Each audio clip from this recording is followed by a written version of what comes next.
All right, we're back with a new episode of Real in the Field, and we are here with our special guest, Mike Walters, the co-founder of The Blast, co-founder of TMZ. That's where you probably most notably know him from. Thank you so much for being here. Appreciate you being here, man. Yeah, of course. And he's an Elmo alum too. Let's not forget about that. I was going to say that's the biggest the one. connection. That's most how we're doing importantly, it. Forget the rest of those. Yes. That's how I know everybody here. Right. So real quick before we get into it, I want everybody to go to www.theblast.com and then follow The Blast on Instagram. It's at Blast. Go and do that before we get out the gates here. Yeah. Stop and start following. No, keep watching. All right. First boys, what's question. up? First question out the gate. So when we were getting into high school, you got us by a couple of years, but when we were coming into high school, right? You're a freshman. There's the legends that came before you. Oh, Of course. Okay. So one of the stories was this baseball player, Mike Walters, used to hit dingers into the pool. Yeah. All right, well. How much truth? How much truth How is it? many? All right, What? Tell here's us the about truth. it. If you're not an Elmo person, just so you know how it works, the center field of on the baseball field, center field, there's a pool. The pool for like water polo and swimming is behind the baseball field by and it goes up like a hill, and then the pool is up there, right? Yeah. So we're talking probably It's probably at least 30 feet feet. past At least center 30 field, feet. right? Yeah. Okay. And up a hill and up a fence, right? So let's set the stage. So look, I love baseball. We'll get into baseball later. I'm a huge baseball guy. My son's 12. He plays baseball. That's why my voice sounds weird. I've been yelling all weekend. Travel baseball, dad. But so going into high school, right? Like I wanted to get respect from the older dudes. You know, Joe's older brother was older than Elmo. Right. Like I looked up to those guys, and like I wanted. And in football, you can't just like show up as a freshman and be a dude. Like especially, and I was a big dude, but you can't just show up and hit seniors. Like you get run over. Yeah. Right? So at that time, I knew I was a good baseball player and I could probably play with the seniors. But at the time, they didn't allow freshmen to try out for varsity at all. Like you didn't get, there was no shot. Yeah. Like you played on the freshman team no matter That's what. it. Right. As a sophomore, you could do it. So I came in and there were some dudes, I won't name names because we're on the internet, but there were some like dudes that were, you know, hard on sophomores and hard on young kids. And so I went out there and I started mashing. Well, fast forward to the end, there was some chatter about, you know, how far you could hit a ball and blah, blah. Right. And the truth is that the coach at the time, Kostick, put the curveball machine on the mound. And we're doing batting practice, but it was like the curveball machine is not something you normally see. And it was like, you know, turn it sideways and throw them in. Yeah, the jugs machine. The jugs machine going sideways, Yeah. right? So he started feeding them. And there was something about the way that ball dropped into the barrel. Like I started hitting balls out. And at one point, bang, like a ball goes over the fence and then you could hear the splash. And I kind of stopped and everyone kind of stopped and was like, whoa, like, whoa. Like, and then I was like, but you know how athletes and athletics are, dude. I got pumped. And it was like, I like looked at him, like put him more in. Yeah. And the next two swings, wham, wham, like over. And one of them went over like left center, like, you know, like if you'd have to see the pool, but like it's like this, and it went over like the corner and over all the way into like the backside of the pool. Damn. Bang, you could hear it, right? Anyways, so the truth is, on the record, on camera, I hit 4 of them in there. In that 4. And not only did I hit 4 for people that, and by the way, I'm a truth teller, so because I've seen it all. Like when I tell you this, I'll give you a picture so you can show your audience. Dude, at some point. we believe you. So I took they gave me the balls because it was, you know, it was a big deal. It was a far shot. I don't know what the footage was at the time in center field, but it was far. Dude, it's not every day you hit like any kid, whether you're a freshman, sophomore, or senior, like hitting balls over there. Elmo's a huge part. So like anyways, so I got the 4 balls. Guess where they are now? In my son's room. Ah, nice. There's motivation for young athletes. You know are that. A coach. That's true. I put those those waterlogged baseballs in there and said, "Son, this is the goal." Yeah, and I showed it to him. Your old man's a stud. Yeah. Well, it's like Al Bundy, like the four touchdowns. It's like, you know, people. I have the balls, and I put them on my son's wall, and I said, "Look, son, you need this is." Let me show you the field, and this is how far you want to hit a baseball. That's awesome. That's awesome. And by the way, like another on the record, my son's a dude. Yeah. Tyler's unbelievable. Oh, that's awesome. Like like he's on the smaller side at this point in his life. Yeah. So for him to hit a baseball as far as he did this last Sunday, like he crushed it. Yeah, that is awesome. So very proud of that. But Where anyway, you got true that from? story. There's 4 balls. I have them. Those pools better look out. You got another one coming. Exactly. That's awesome. Well, let's get into it. So that's like high school. You know, we're out of high school, and I mean, everybody, like the people that I know that know you that are outside of Elmo know you from TMZ. That's where you kind of like got started in like the zeitgeist of like entertainment. So how did you get started there? What was that like journey like to get started with that? Well, I shouldn't say with it because you're a co-founder of it. So how did you get started doing that? no, good question. Another El Medina shout out. So my best friend growing up's name is Chad Weiser. Okay. Huge shout out to Chad Weiser and his brother Steve Weiser, who when we graduated high school, I went to UC Santa Barbara. Okay. That's a whole other podcast. like I don't know if your audience That's can part listen two. to those stories. Yeah, you're a high school football coach. Can't hear that story. No, but so I went to Santa Barbara, and when I graduated, Chad's brother Steve worked in the entertainment business at Access Hollywood. Okay. And I forget the way the conversation went, but it was essentially like, I'll hire you and my brother, and you guys will get coffee for us and like whatever. Yeah. But it's foot in the door of the entertainment industry. Yeah. And so we went up, we got like a small apartment in LA, and started working for Celebrity Justice was the name of the show. Okay. And Harvey, who founded TMZ, and some other people were involved in that show. Yeah. And we started working, for his brother, for Chad's brother. And So at this point, you're like 23, 24? yeah, like right out of, like range, literally right out of college. so like 24 range-ish? Yeah. Okay. Yeah. Like I said, living in a small apartment in Valley Village, like wherever Yeah. that is, near the studio, and like just that's it. And started working. And I would say the way to explain this is if you fast forward like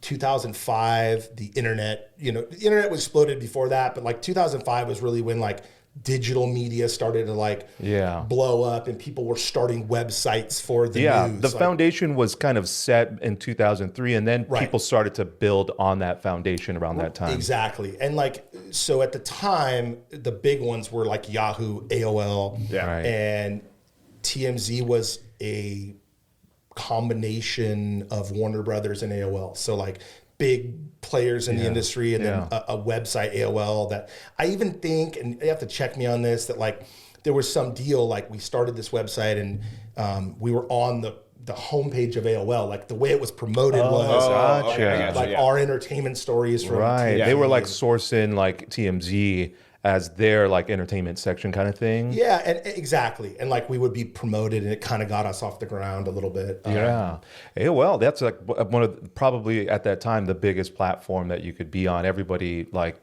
had eyes on that. So and a lot, dude, like to this day, all of our parents have their emails like Yahoo and AOL.com. Like it was like at MJ, whatever, at AOL. So like people would go to AOL to check their email and like look at the stories that were there.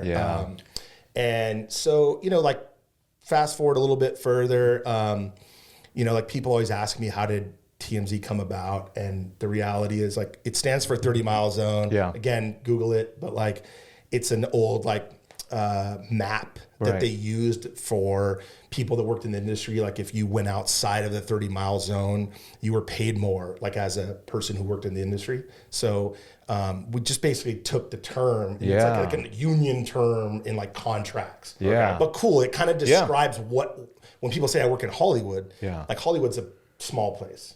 Hollywood, the business, like Beverly Hills, all these parts of West Hollywood, Burbank, that this is like a Hollywood where the business is done. So that's what the 30 Mile Zone is. Got it. But people always go, oh, it must have been, dude, we had contests at the office where like we didn't have a name for it. So like we had a contest at the office, like somebody put your, throw in your name, you think we should call it, what should we call this thing? Like we knew what it would be.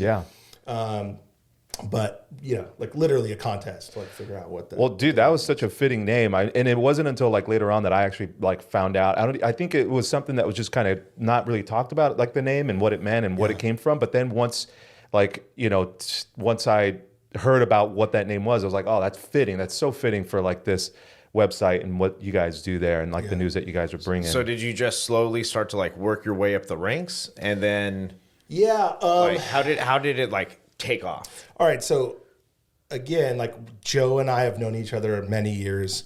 My family's in law enforcement. Yeah. Grandfather, great grandfather, my dad, my brother, and so I kind of like knew what I call cop talk. Like I knew some of the phrases and legalities and things going on that I would hear at home. And so I kind of knew that a little bit of that stuff. And when I first started, remember I told you it was Celebrity Justice. My first job that I talked to you about was getting legal documents from the courthouse in downtown Los Angeles. Okay. And my job was basically to like get a call from the office. Okay, here's this case, we need this document, here's the number, like go up to the like file window, pay the money, get it, and then fax it back to the office. So this is all public information, like you can just go out and get it. All public information, and it like, involve a celebrity, Right. I don't know, Nick I'm trying to think of the first one I worked on. It was like Nick Cannon? Nick Cage? Nick Cage. Oh. Like, it was like a Nick Cage, Nick Cage, like divorce, I think, or something. And I was like supposed to get this document and like send it back, fax it. I know it sounds crazy now in 2024, but like you had to like fax, like literally, like stand there at the copy. Like, it was crazy, right? So, anyways, like the fast forward, and I say that a lot because like those are long stories, but basically the shorter version is this. I was in there and I realized that my job was like real, just like sit there and wait for things to happen. And like Joe's known me a long time. Like I just started talking to people that were in there. Like I'm sitting there with a coffee, like just waiting for the phone call to come in. Yeah. And I started talking to people that work there. And like you brought it up. So this is a public courthouse. Yeah.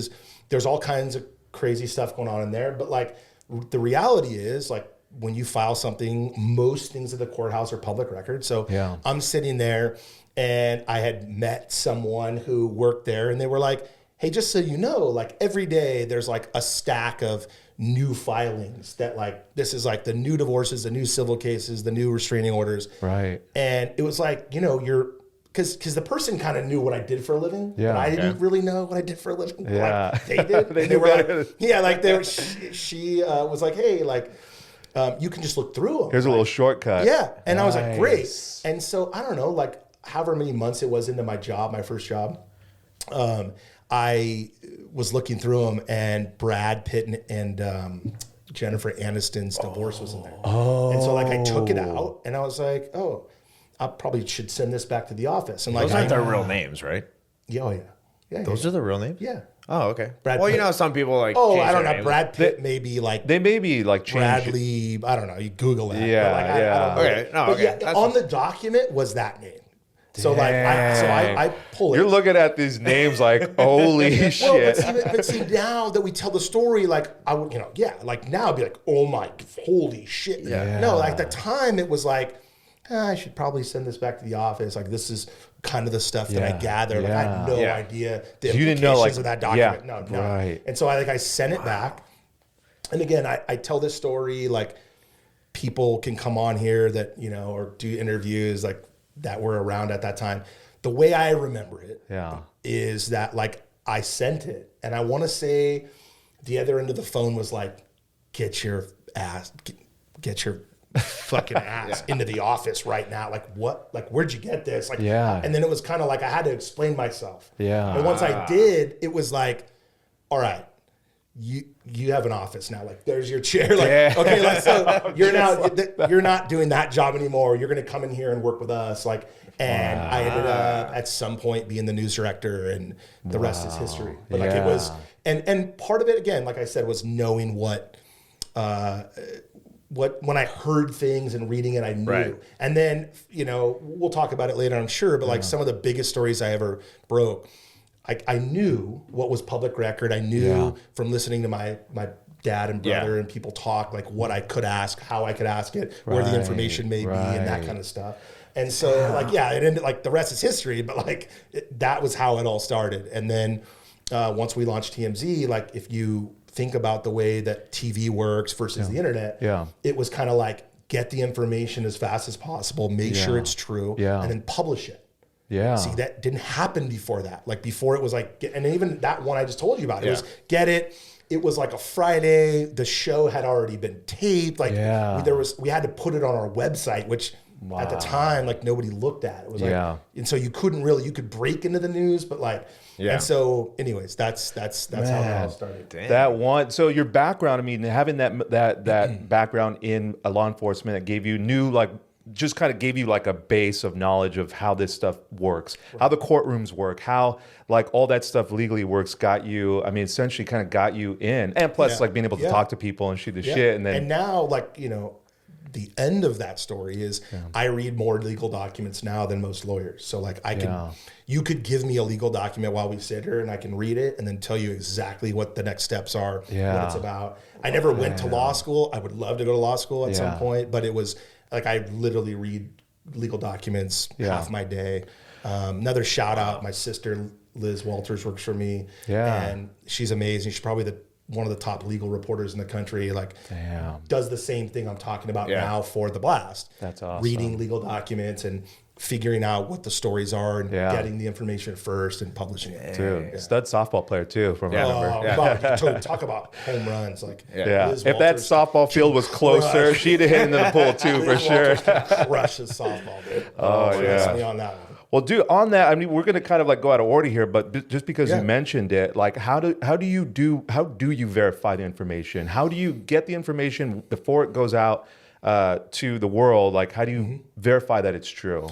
Good question. So what I just described. So like if it's in a legal document, like if you want to know, and this one bugs some people that are not in the public light, like I know I am, so and I've people can look up my background, I don't care, but they're like people like us, right? Like you're a high school football coach, and I know your wife, and so I'm going to say this, but don't. If you get divorced, right, I can pull the entire divorce. Right. I can tell you everything about what you and your wife are arguing about. You have children, the custody, everything. It's all public record. So it makes me feel good, Mike. So don't get divorced because I'm gonna pull it all. Like, that's going on the front page of The Blast. No, but I honestly it's interesting because it's happened. Like we looked through a lot of the court documents that are filed in LA and Orange County, and there's been names that like I know. That are not public. And like, when I say public, like celebrities, there's something different legal comes along with being in the public light. Right. But I've seen names where I knew them from high school or I knew them from elementary school or whatever. But to answer your question, so if it's in there, like if Joe files for divorce, then file for divorce. You can write the story, you put it out there. Most divorces are like this sheet you have here where like there's boxes you check and the names are on there and like it stands, custody, this, child support, spouse support, whatever. And then that's how that's when you read a story.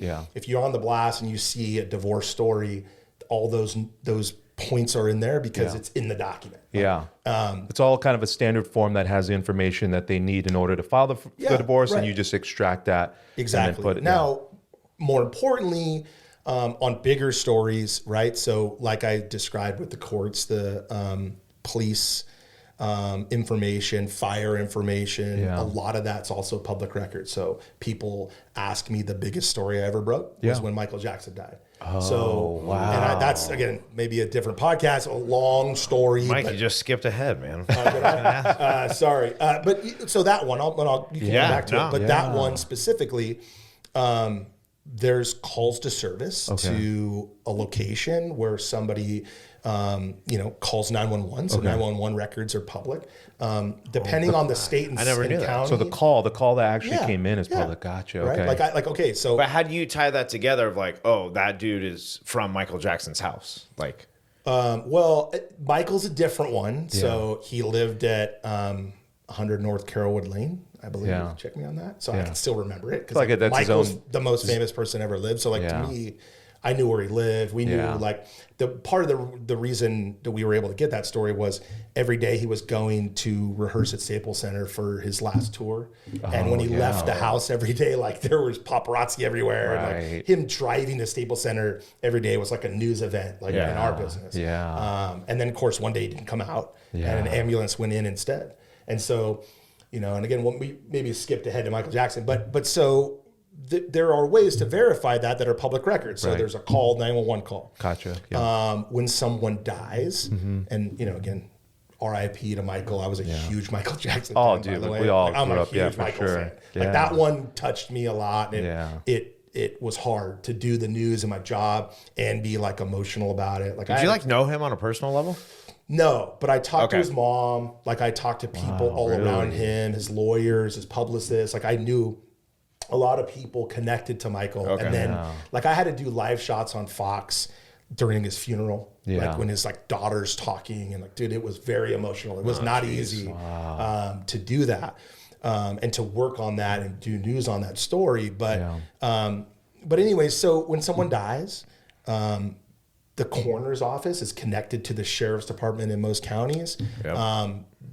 It's public record. So like, you know, there are HIPAA laws, which you have to be very careful about with medical records. But when someone dies, the coroner's office handles a lot of that. And so it's public record. So you can verify that way. Gotcha.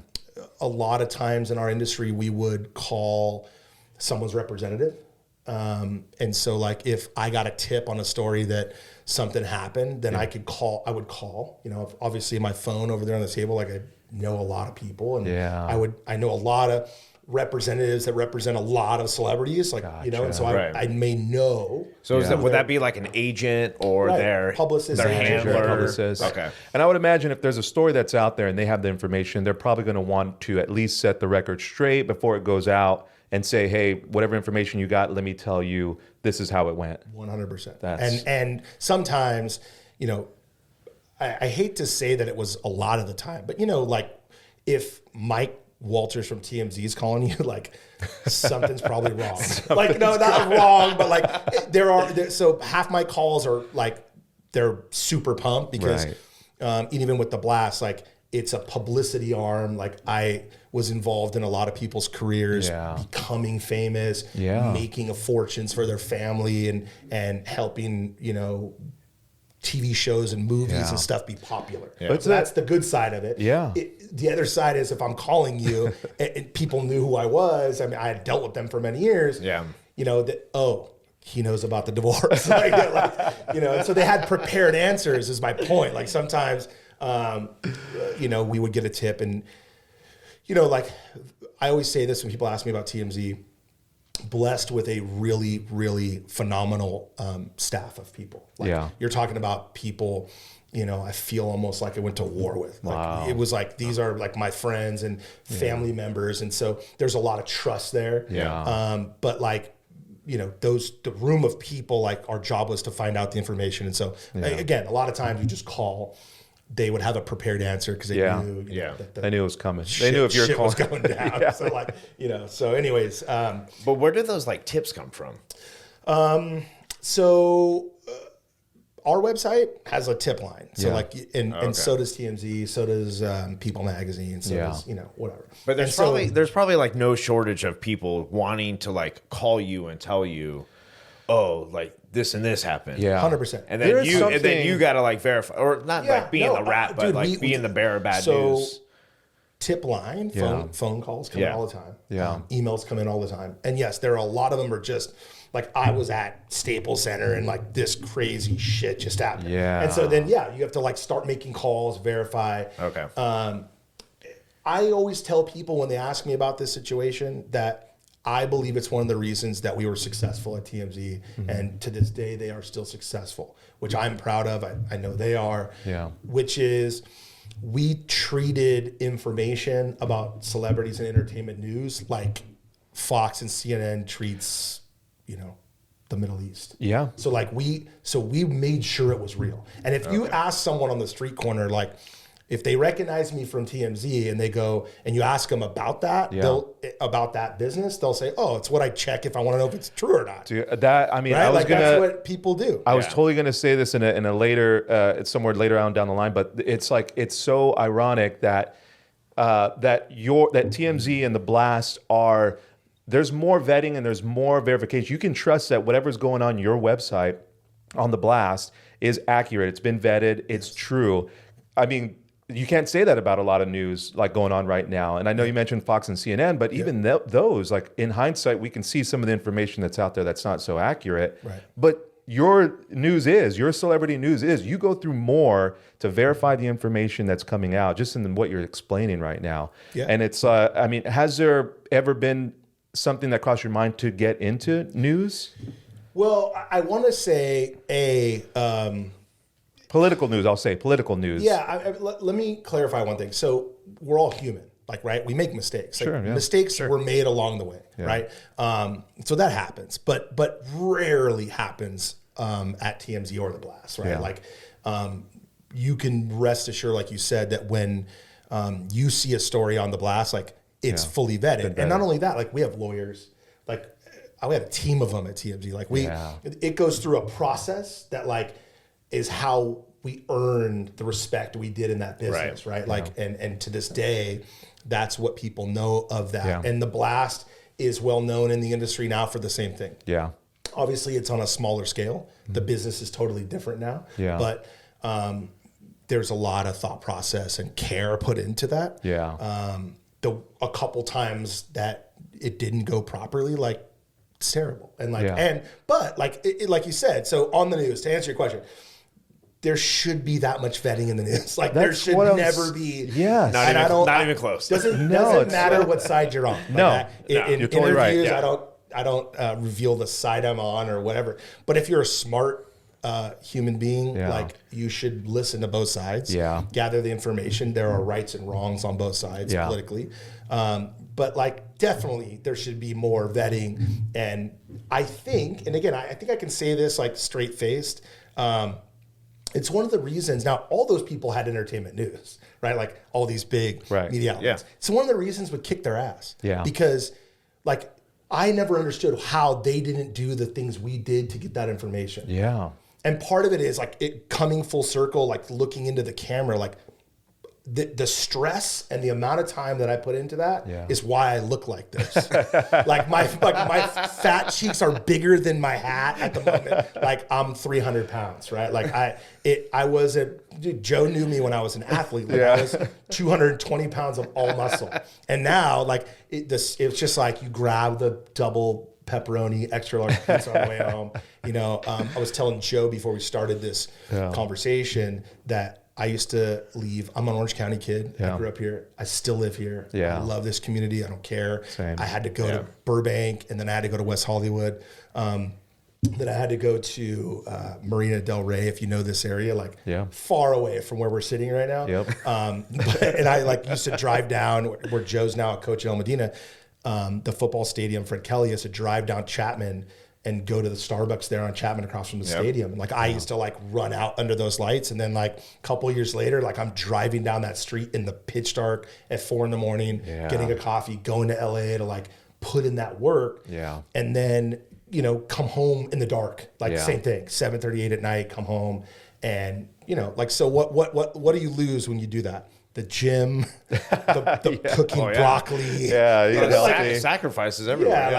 You like, you know, the push-ups Joe does at night. I can't do that anymore, right? So like I lost, you know, and you know the bad habits form, but you know, like I will say another thing real quick about football and El Medina and Joe's family, and I'll tell you that story, the Mitchell story later. But oh gosh, there's a lot of Mitchell stories. Which one? But you know, so and I part of this, I did this because I respect what you do for a living. I respect you helping the community, football coaching, teaching. I know my business isn't necessarily like that. My whole family's is, and someday maybe I'll get into that business and help, you know, the community. But to all the people that watch, or if some of their kids see some of this, like, you know, being a competitive athlete and working hard on the field, baseball, football, doesn't matter. It could be volleyball, soccer, prepared me for my job and prepared the success that I had was absolutely related to the fact that when I talk about, I think I used the word grind or whatever I did earlier. Like when I got up at 4 a.m, it was like, it was going to practice. Like I was up, like, you know, get a Starbucks, get on the road. Like this was win. We had to win. And that was it. Like and you had to train to win. So you had to go full speed 100% of the time. And I learned that from sports. And pushing yourself to the limits. So we've talked about that, like with, you know, a lot of people that have come on. It's like that baseline for everybody who has that grind in them. It came from sports, whether it's football or for just grinding and pushing yourself. And there's a lot of successful people that I know in my industry and people that we grew up with, like being a competitive athlete. And I don't press my kids really hard, but I definitely instill that part. Like my daughter, again, shout out, Ava's plays for the Slammers here in Orange, like high level travel club soccer. My son plays for Nolan Arenado's father. If you don't know baseball, he's the third baseman for the Cardinals. And shout out to him, love him. They press a little? Do we press? Yeah, but like the point of doing that is that I want my kids in sports and I want them to not sitting around doing nothing. Exactly. Feel that resistance and learn like how to fight through adversity and like dig deep and find that extra gear. Exactly. And full circle of life. Like my daughter is starting a new softball season and her coach is Joe's brother, Matt. So these are people I trust with my kids' that's awesome. upbringing. Well, before we get too far away from it, so you were talking about how you started off driving in the dark, coming home in the dark, but now the industry has changed, right? It's kind of like you were saying, it's kind of narrowed down a little bit. Social media. So how has that like now come into play? So how do I explain this? So in the way people make money in the news is advertising, right? The long story short is when you do these big television productions, there was money in that. There was, these huge shows on television. Anyone that's under our age understands, like, I don't even know that my daughter watches TV at all. Like she looks at YouTube and Snapchat or I don't know, whatever they look at. They don't watch like, and it's all these, algorithms that are pressing the next thing that that she's going to like. And so, it's a different business. And a lot of those people, it's not a huge production where there's hundreds of thousands of dollars spent to do it. And so part of that, it's like your setup here, like part of it is, this is a really good podcast. I've watched some of your stuff. It's great.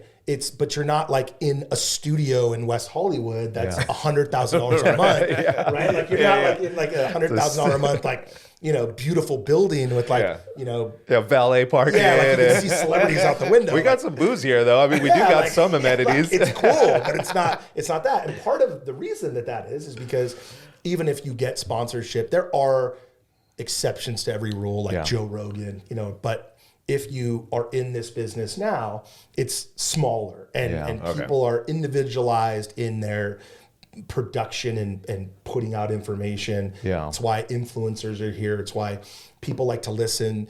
And have I thought about it? Yeah. Like if I got on every day and talked about entertainment news and told stories and gave you it would probably work. But again, like the amount of money that's made and amount of people that are there, the audience is spread so thin. It is. It's kind of like, those big productions aren't there. And so what happens? The end of that story is there's less employees, there's less people, there's less ability to have a huge staff. Like, I wish I could say The Blast had 250 employees like we did at one point at TMZ, but because I want to pay people to, and so they have their families and, raise their kids. Like I want to be a part of that. I love being a business owner for that reason. But the reality is like, it's not a huge staff. Not a lot of them, even the news. There was a story yesterday, like some of the big news agencies are cutting staff by large amounts, and it's sad, but it's, Well, do you think that's more because people are kind of not trusting them, or is it just the way of? It's just the way of the world changing. Now. It's just kind of changing. It's just the way the business is. And again, people always say like, well, if you're on Fox or CNN, like you should be telling the truth. You should tell the truth. And like, dude, back in the old days, like, Walter Cronkite and some of these people that did the news that I respect in my industry, like journalism, you trusted what they said, right? Yeah. And you believe them because they were there to like give you the news. Yeah. That's not the way the news is anymore. Yeah. So that's number one. Number two is people don't realize, and they should, it's a business. Yeah. So like when you put out a story and it gets a ton of viewership or clicks, like you have to look at that as a business owner. You're selling advertising. Right. Okay, how much should we get? Okay, what story today did the best? Why? Yeah. And I don't know, like, and again, I'm not taking a side here, but like if it's inflammatory and it's like they're going, what, do you believe what just happened? And if they're doing that, then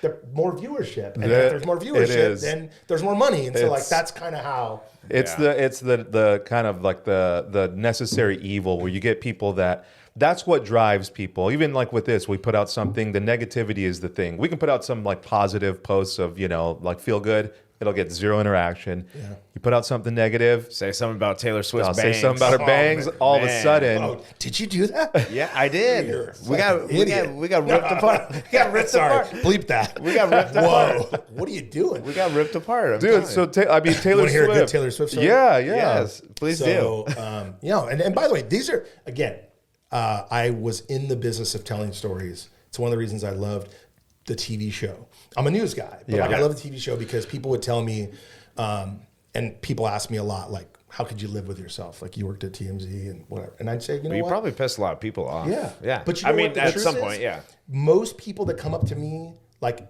run of the mill, like friend of mine, like normal person, right, would come up to me and say, dude, I sit at home in bed with my wife and we laugh our ass off. Yeah. And we watch you just whistle and make noises and like, like our interaction was like, our backgrounds are different and we would say things and get pissed off and talk shit. Like it was, that's what, and people would laugh. And so like, to me, that made me feel good. Like that's what most people remember. If they knew me from that show, it was like me, like, talking shit, like having, making you laugh and like, and so like that's part of it. Yeah. Well, they'll always remember the black shirt, the uniform. Yeah. Okay. By the way, we've talked about this, so I can tell you why Joe made a crack when I walked in about I'm wearing a LRG hoodie sweat. I didn't know it was on camera. So again, I thought I could be bloated and wear a hat. Our producer forgot to send in that information. Your producer didn't call me and tell me. But no, so I started wearing a black t-shirt because one day I told you the stress and the hours I put in at the time. Yeah. And one day I was wearing a black t-shirt. It's thinning. It doesn't show your man boobs as much, right? So like I was wearing it for that reason. We had to tape a TV show and I wore it. And then the next day, I think I didn't wear one, but we had to do like a pickup. They call it like audio for the weekend show. We did a weekend show throughout the week. And it was like you had to wear the same shirt. Oh, yeah. They need the continuity. Yeah. Yeah, the continuity. So I was like, okay. So I wore it the next day. And then it was like, oh, wear it the next day. We'll shoot it tomorrow. So, okay. And then I was like, dude, I kept getting up at 3:30 in the morning going, I'm so tired. Like if I'm just going to put on blue jeans, my black t-shirt and Nikes, or at the time it was Adidas shell toes. Shout out to the shell toes. When you're fat and old, it hurts your feet. But that's what I used to wear. No arch support. Can't wear those anymore. But so I would wear that, and all of a sudden it became a thing. Kind of like people at the office would make fun of it. People would write in about it. Yeah. And it's like, A, it made you look skinny. B, it was kind of like my news uniform. Yeah. Like I started wearing it every day. And so I bought like 30 black shirts. I bought, as the years went on, as I got fatter and like I used to wear like more comfortable jeans, but it started Levi's, like get them in the mail, or go to the store, get the one, you know what I mean? I wore the same thing every day. And then the continuity was always there. I could shoot, I could do YouTube. That's just practical. That's just, you're dialed in. There's a lot of people out there, like people wear uniforms, people wear, the same stuff to their job. It was like, and I know it's weird because you look back, it's like, didn't you want to look good on TV? Like, no, I could care less. Like, I could care less now. You look at fine. me right now. Like, I could care. Like, it wasn't about that at that time. And I know now that I look back, it's fun. Yeah. People go, dude, like, Yeah, it's like TV, recognizable. but, Like, it was like cool, you but I know was Mike like, Walters dude, in that uniform. Didn't do it for that reason. I did it because it was, 4 in the morning. All right, take us back to the Taylor story. Well, all right. Before we do the Taylor, let's take a quick break, and then we'll come back and Yeah, we'll like hear I said, we're old now, so we have to pee. We have, blood pressure medication. All right, we're gonna take a quick break. We'll be right back. All right, this episode is brought to you by Pro West Electrical. Pro West Electrical is owned by our friend, who we went to high school with, Anthony Sabasco. He's got over 15 years of electrical experience. His company does panel replacement, do recessed lighting. They actually did all the electrical and the recessed lighting in my house. They do switches, EV chargers, Ring doorbell. They'll change a light bulb in your house if you want them to, if you pay them to. That's right. And you can visit their website, prowestelectrical.net, or you give them a call, 714-306-1570. Pro West Electrical, powering up your world.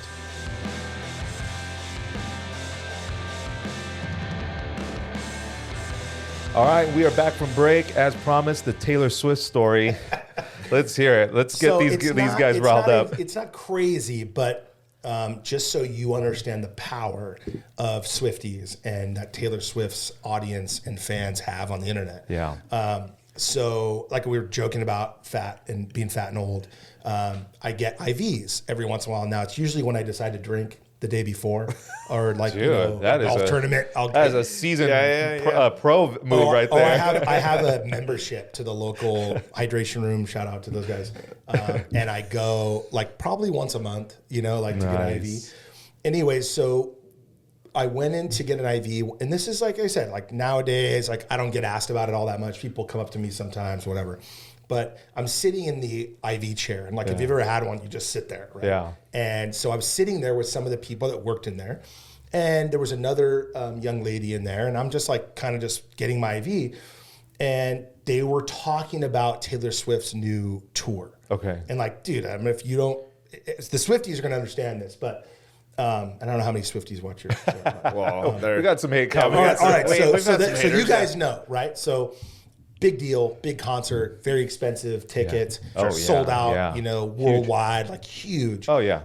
And for the record, I'm a huge Taylor Swift fan. Nice. Love the Swifties, like whatever. And I worked with her team for a very long time, helping out on a few things that matter to her. Yeah. Including, and again, I'm not going to go through the story, but you guys all know the Kanye West scandal where like they acted like they got her permission to say her name on an album, and it was total bullshit. It didn't happen that way. And like, really? So some of that, I worked on that story. Yeah. Anyways, so I'm sitting in this chair and they're talking about it. And like, it's my business. So like you can't help yourself. Like, you cannot help yourself. Just like you were in that courtroom all those years ago. You just start perked up, and I was like, I get the same way. Someone's talking about football. I'm like, oh my. I know what you're talking about. Yeah, like you're like, you want to so bad. Yeah, that's not cover 2D. Just so you know. Like, so I did, I don't forget how it started, but I kind of like chimed in, and I was like, look, just so you know, like I work in that business, and this is this, and that's that, and they like looked at me. And kind of was like, well, how the hell do you know that? And I said, look, I worked on some stories with Taylor Swift, and her publicist is a friend of mine, and I worked with her. And as I like spit it out, they just went, Tree Payne. I was like, how do you know who that is? Wait, who is that? Tree Payne, I know the name is different. That's Taylor Swift's publicist. That's her name. These fans knew? Oh, they worked at the hydration room. Like they just went Tree Payne, like just deadpan. And I was like, yes. And I was kind of like, it just stunned me. Like that. Yeah. Again, in our business, like publicists and managers, you don't know who Brad Pitt's agent is, and it doesn't matter. Right. Very wealthy, successful guy, but doesn't matter. Yeah. Who someone's publicist is also doesn't matter. Like again, publicity firms have hundreds of clients. There's Brad Pitt's publicist, I think, is the same one as like Tom Cruise. Yeah, they have a roster of like a bunch of No, Taylor Swift's publicist is famous to the Swifties. Tree Payne is Tree Payne. By the way, for the record, love her. She's awesome. Yeah. Been with Taylor a long time. But see, if you were a Swiftie, you know all this. Like, so, and I just was Wow, like, that what is came like- back to me was like, how can you not know that we know who that is? And I was like, because I guess, you know, again, Did they put you in your place? Oh, but it was like, well, and no, then all of a sudden it went back and forth, kind of like, I almost had to prove it. Yeah. Like I was like, do I have to You had to prove keep it right now? name dropping. So I was like, okay, hold on. Like I got my phone, and I'm very careful with like private information, like sources in the news. You don't, you know, whatever. So I wasn't gonna like show my private messages. Yeah. But like I like pulled the name up in my phone. I was like, see, and they're just like, there's no way you know her. I'm like, of course I know her. Like I've dealt with Taylor Swift for a decade. Like and it was pandemonium in the place. Like Oh my God. questions that started getting fired. Like I started answering questions. Yeah. But like Taylor Swift fans know everyone in her life. That They know I've- everyone involved. They know her publicist, her agent, her manager. They know all the albums. That's her just label. a different level. I mean, we've Awesome. all like have our favorite artists. You love MJ. We love MJ. Yeah. I couldn't tell you who his manager, No. his publicist. I couldn't tell you anything about him beyond like what is just known. And it, That and is like because another most level. of the time it doesn't matter. But like in Taylor Swift's case, it matters. And you know what? That Again, is- shout out to Tree. Like she's wonderful, and from my understanding, Taylor Swift is wonderful. Yeah. I've never met her personally, but worked on stories about things she does in the community, and she's a phenomenal human being. But it was the level of fandom that's there is man. shocking, and like you should have been there. I gotta. You're gonna ask something about football. I know. Taylor Swift is. Okay. Do you believe the relationship? Do you believe it's legit? The NFL panning to her the entire time. I mean, more importantly, Wait, what does the publicist say about this? I don't understand your question. Okay, so What part is real? like, are her and Kelsey really like? 100%. Like I'm not answering it with my opinion. The fact is, it's 100% real. I'm in and that not only camp. is it real, like serious. Like I Why believe did it he? too. Why did I he believe not it too. propose on the field then? because, dude, you're married, right? Would you ever do that? Like It would whack, be- dude. You don't propose during a Super Bowl. Like it's like saying it's like going to your favorite bar in Orange and being like, well, this is my favorite bar stool, so I'm gonna get down on one knee with my wife because I love it here. Like I know that I got you, he's I a got you, I Super got Bowl player and he's a very famous NFL star. His football game or practice is the really irresponsible place to get engaged. Like, Dude, that you is gotta a do good something point. special. I if didn't you're- think about that. Yeah. Now that you put it that way, Taylor Swift deserves better than Oh that. yeah, dude, like it would have been romantic, I'm sure, a little bit, but he would have got blasted for connecting. Plus, you know what? Like, I'm an athlete. You guys are athletes. Like, that's the time for his team. Like, win or That's lose, good. like Yeah, that's his. Like, Yeah. like you don't want to overshadow like the win, Sure. in the game. Yeah. But I can tell you, like for sure, not only is it real.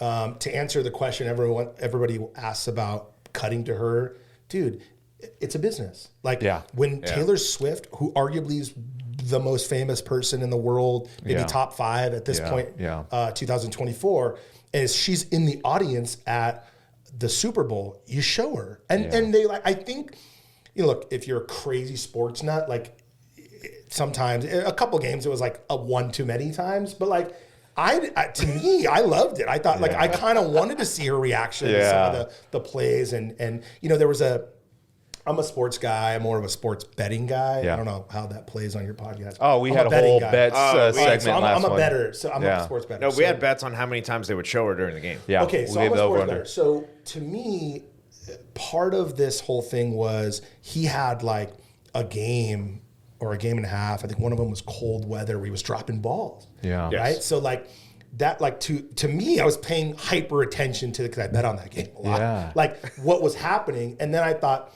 okay, I kind of want to see a reaction now. Yeah. I kind of want to see, and then when they were winning and then the Super Bowl, it's like, dude, if someone like that's in the stadium and I don't know who bought the rights to the Super Bowl or who has it, NBC, CBS, whatever it was, dude, like that you show Taylor Swift, she's the most famous person in the world. Like, Dude, if you ever fans know her publicist, they are going to tune in for that, whatever, how many times was it? 13 times that they showed her? Yeah. They Well, are grand total going of to. 20 And at then the to your end, point by about the end. business, now you have how many, that demographic that you can now sell ads to. Now Well, you can start throwing in some.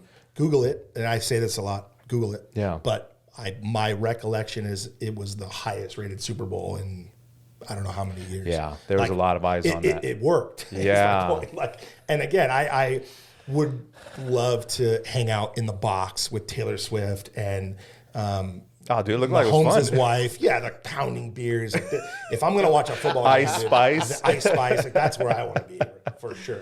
Real 100%, and I think it's serious. I think they're working their way towards a engagement. Yeah, I'm with you. I'm with you. He better be like on a white sand beach somewhere, like his own island, with Yeah.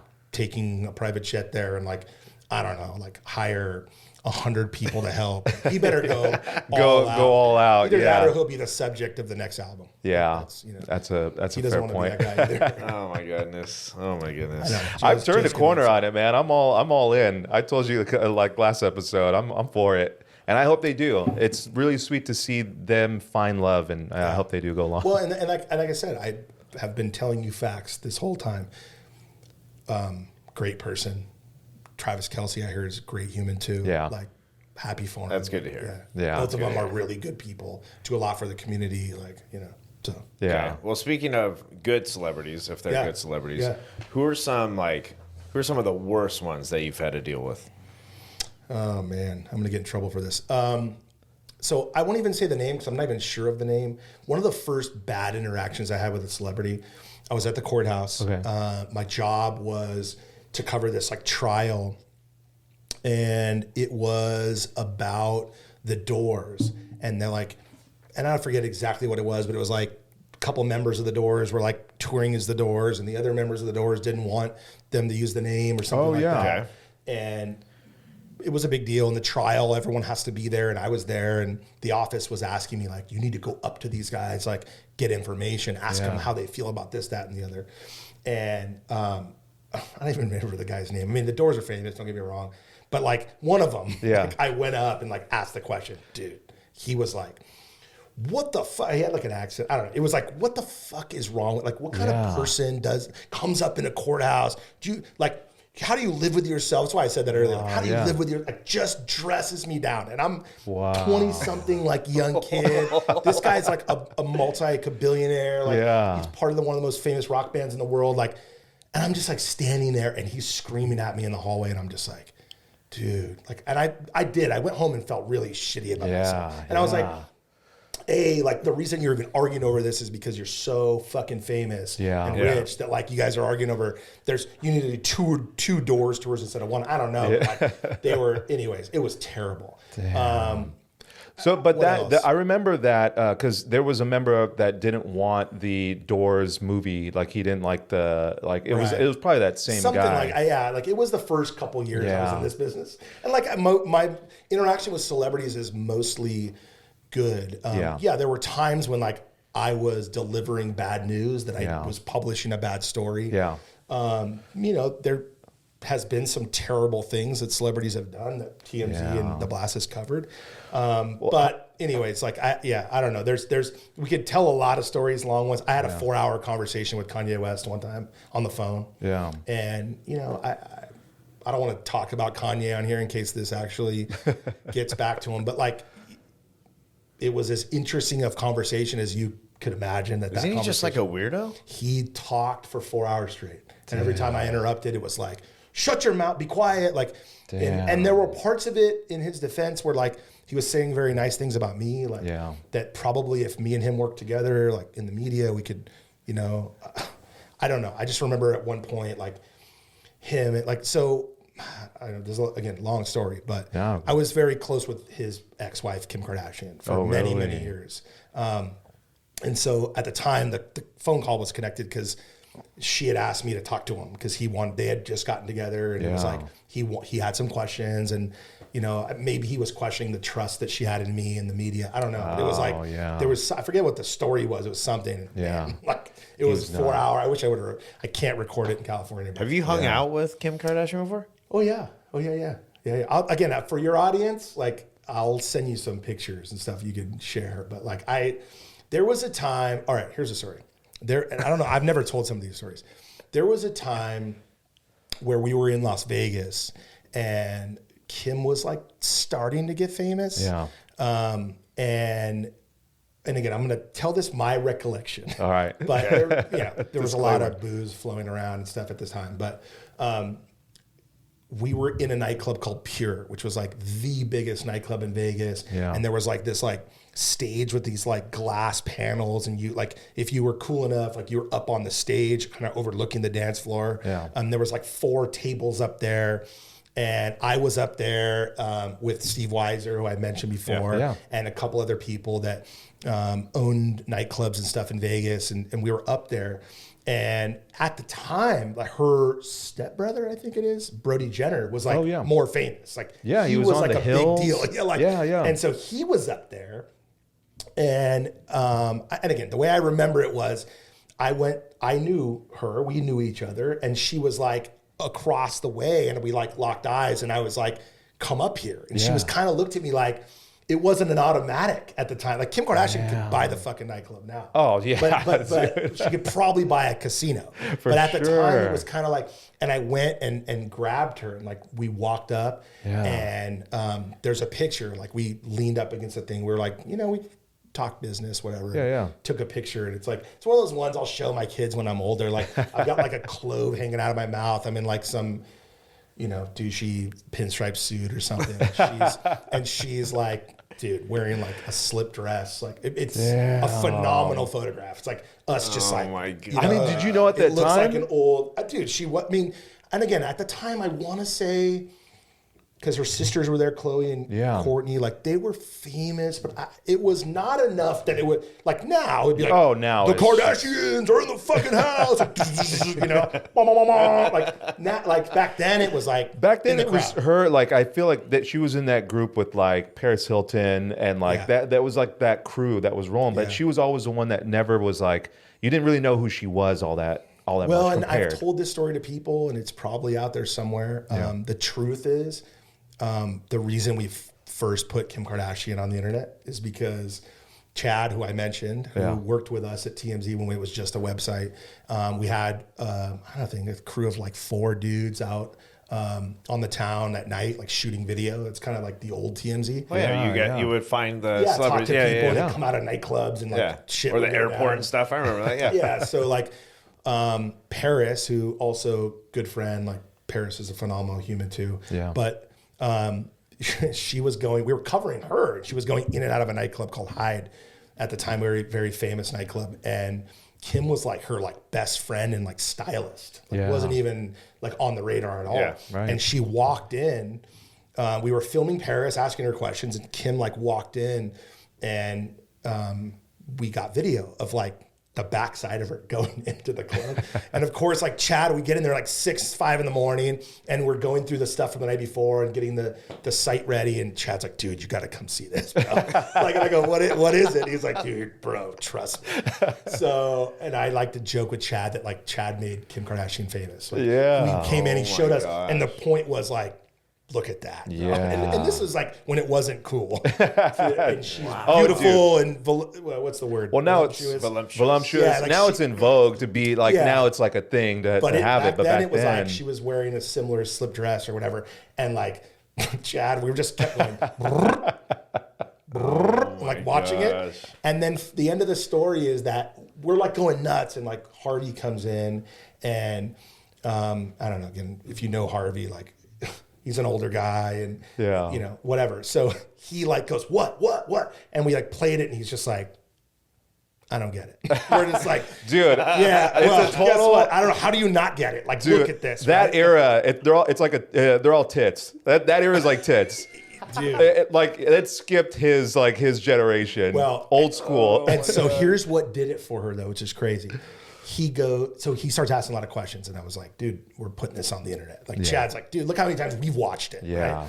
And so, and like Paris is in the clip, whatever. Yeah. And I said something like, well, just Kim Kardashian, that's her name. And he was like, Robert Kardashian's daughter? And I'm like, who the fuck is Robert Kardashian? And he's like, OJ's lawyer. And I'm like, Oh, then it's just the web started boom. to grow. It was just, all of a sudden it was like, oh my, this is Robert Kardashian. And again, who cared? Like, I didn't care one bit about OJ or Robert Kardashian, but to him, that was a huge deal. Yeah. That So anyways, was a big the rest deal. is history. Like, Kim Kardashian got on the internet. Every time we saw her after that, we put her on the internet. And then, Well, what about athlete-wise? Like, who's like a cool athlete or someone you got to meet where you were kind of like maybe even starstruck a little bit, or I don't know, someone that was cool? I'm trying to think, athletes. So I'm a baseball guy, right? So like for me, I was able, because when TMZ was big, we used to go to Angel Stadium all the time, and a couple times in the Diamond Club, like they recognized us, and I sat with Mike Scioscia's wife and partied, and then we ended up like down underneath Angel Stadium with Scioscia and some of like the Angels. To me, that was a big deal. Yeah. I know that's not like Kim Kardashian, but like I've hung out with Kim Kardashian. Yeah. I took, I'm trying to think of the room I ever was in where there was the most celebrities. I took my father-in-law, because he's a big Ozzy Osbourne fan. Yeah. He likes that old rock. Yeah. And there was a thing called VH1 Rock Honors. It used to be like a TV show. Oh, yeah, I remember that. Concerts Yeah. and like famous people would like do songs, like famous bands and like older bands. Yeah. Anyways, so I got invited. I took him because Ozzy was going to perform. Yeah. And it turns out, like, not only did we meet Ozzy and he met Ozzy, but when we went backstage, like to like the little meet and greet thing, it was Cameron Diaz, it was Billy Bob Thornton, it was Ozzy Osbourne, it was Hart, it was, dude, the room was like 35 huge celebrities, and we're like in there drinking tequila and like talk, just, you know, if you're in the room, you're in the room, right? Like, probably the most famous person I've ever talked to is Donald Trump. People forget that Donald Trump, and again, I'll watch what I say here, but like Donald Trump wasn't Donald Trump that you know him. Donald Trump was a, very rich and famous developer in New York, but also just a businessman. Dude, he was a reality star. Yeah. Donald Trump was on television, and I knew him that way. Like I knew him from, and a lot of people that worked for him and stuff. It was, and so. What was your impression of him? What, like back then? I mean, he was a different, obviously, like now it's all political, but back then it was different. I watch what I say, but like, as far as that part of he knew what he was doing. Yeah. Like, he knew what he was doing and was successful in that right. And, and so regardless how you feel now, like, people always ask me, like, if we end up drinking beers in the backyard and talking about celebrities, like, who's the most famous person you ever talked to? Like, probably Donald Trump, Kanye West, former leader of the free world. Yeah, I mean, that's pretty huge. He ended up at the top of the list. Like, at the time, it wasn't that cool. There's like not that many people that can say that. Yeah. You know what I mean? Like, if you think about the category that you yourself are in, being able to talk to these people, like there's not a lot of people that can say arguably that's someone who's known worldwide. That's not a celebrity that you know from like movies or whatever. Like, this is somebody that's like the most powerful position in the world. Well, and if think about this, like, without me having to say it or tell the stories, like, there were times when like I'm listening to what's going on and going, like, there were things that I knew all along that, like, like that were going on with any celebrity. It doesn't just be Trump, but like just, where I had heard things and they started unfolding and like, again, I don't know what other stories I could tell you. Like, I think the one that shocked me the most, where people in our industry knew about it, but I never did, and I never got a tip that we didn't run down, was Harvey Weinstein. Like, that was a huge deal. And I was saying no one was saying anything. Well, it's just people. One of the things that came out about that was like that the industry all knew what kind of person he was. Yeah. But like usually if when there's smoke, there's fire, and we would get calls. I never got a tip on him. Like, I never got a tip that he was doing these kind of things. Yeah. Because then I would have hunted it down and published it. But it just was never. That was one that shocked me when it started coming out. Yeah. Like, all I ever heard about this guy was how powerful he was, and movies he made, and it would make sense because a lot of the people who were like that victims of it were benefiting from that. You know, they got roles in movies, and maybe it was like the deal with the devil, and well, maybe and at that's the time of when TMZ was popular, like I was dealing in the Lindsay Lohan, Kim Kardashian, Paris Hiltons of the world a lot, and all three of them. Again, I love them, and they're all three friends of mine. But like we're talking about, like that's what my day to day was. Yeah. It wasn't like giant A-list movies. Yeah. Probably the biggest story we broke that had the biggest star was Mel Gibson.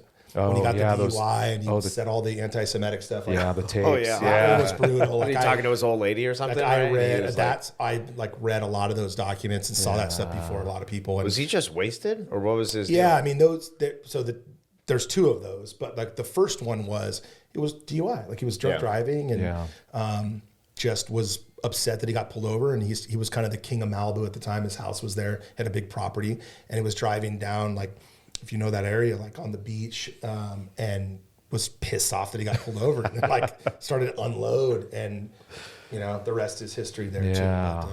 But, man. Yeah. Have you ever met someone and been like kind of disappointed?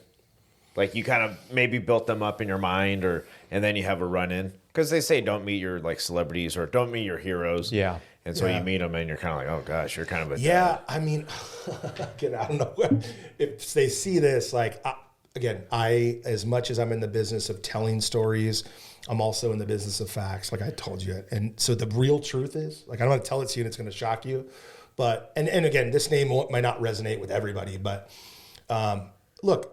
When at the height of TMZ, dude, like I would go places and people would come up and like want pictures and ask for autographs and like all kinds of stuff, especially like hometown. Like I talked about Angel Stadium, like I'd go in there, dude, it was like, crazy sometimes. Awesome, by the way,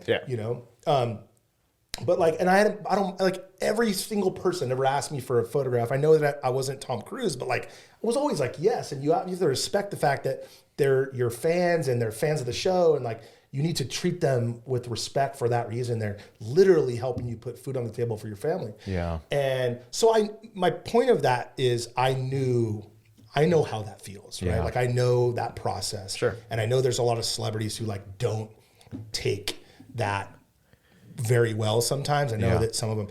Anyways, fast forward. I went to Angel Stadium.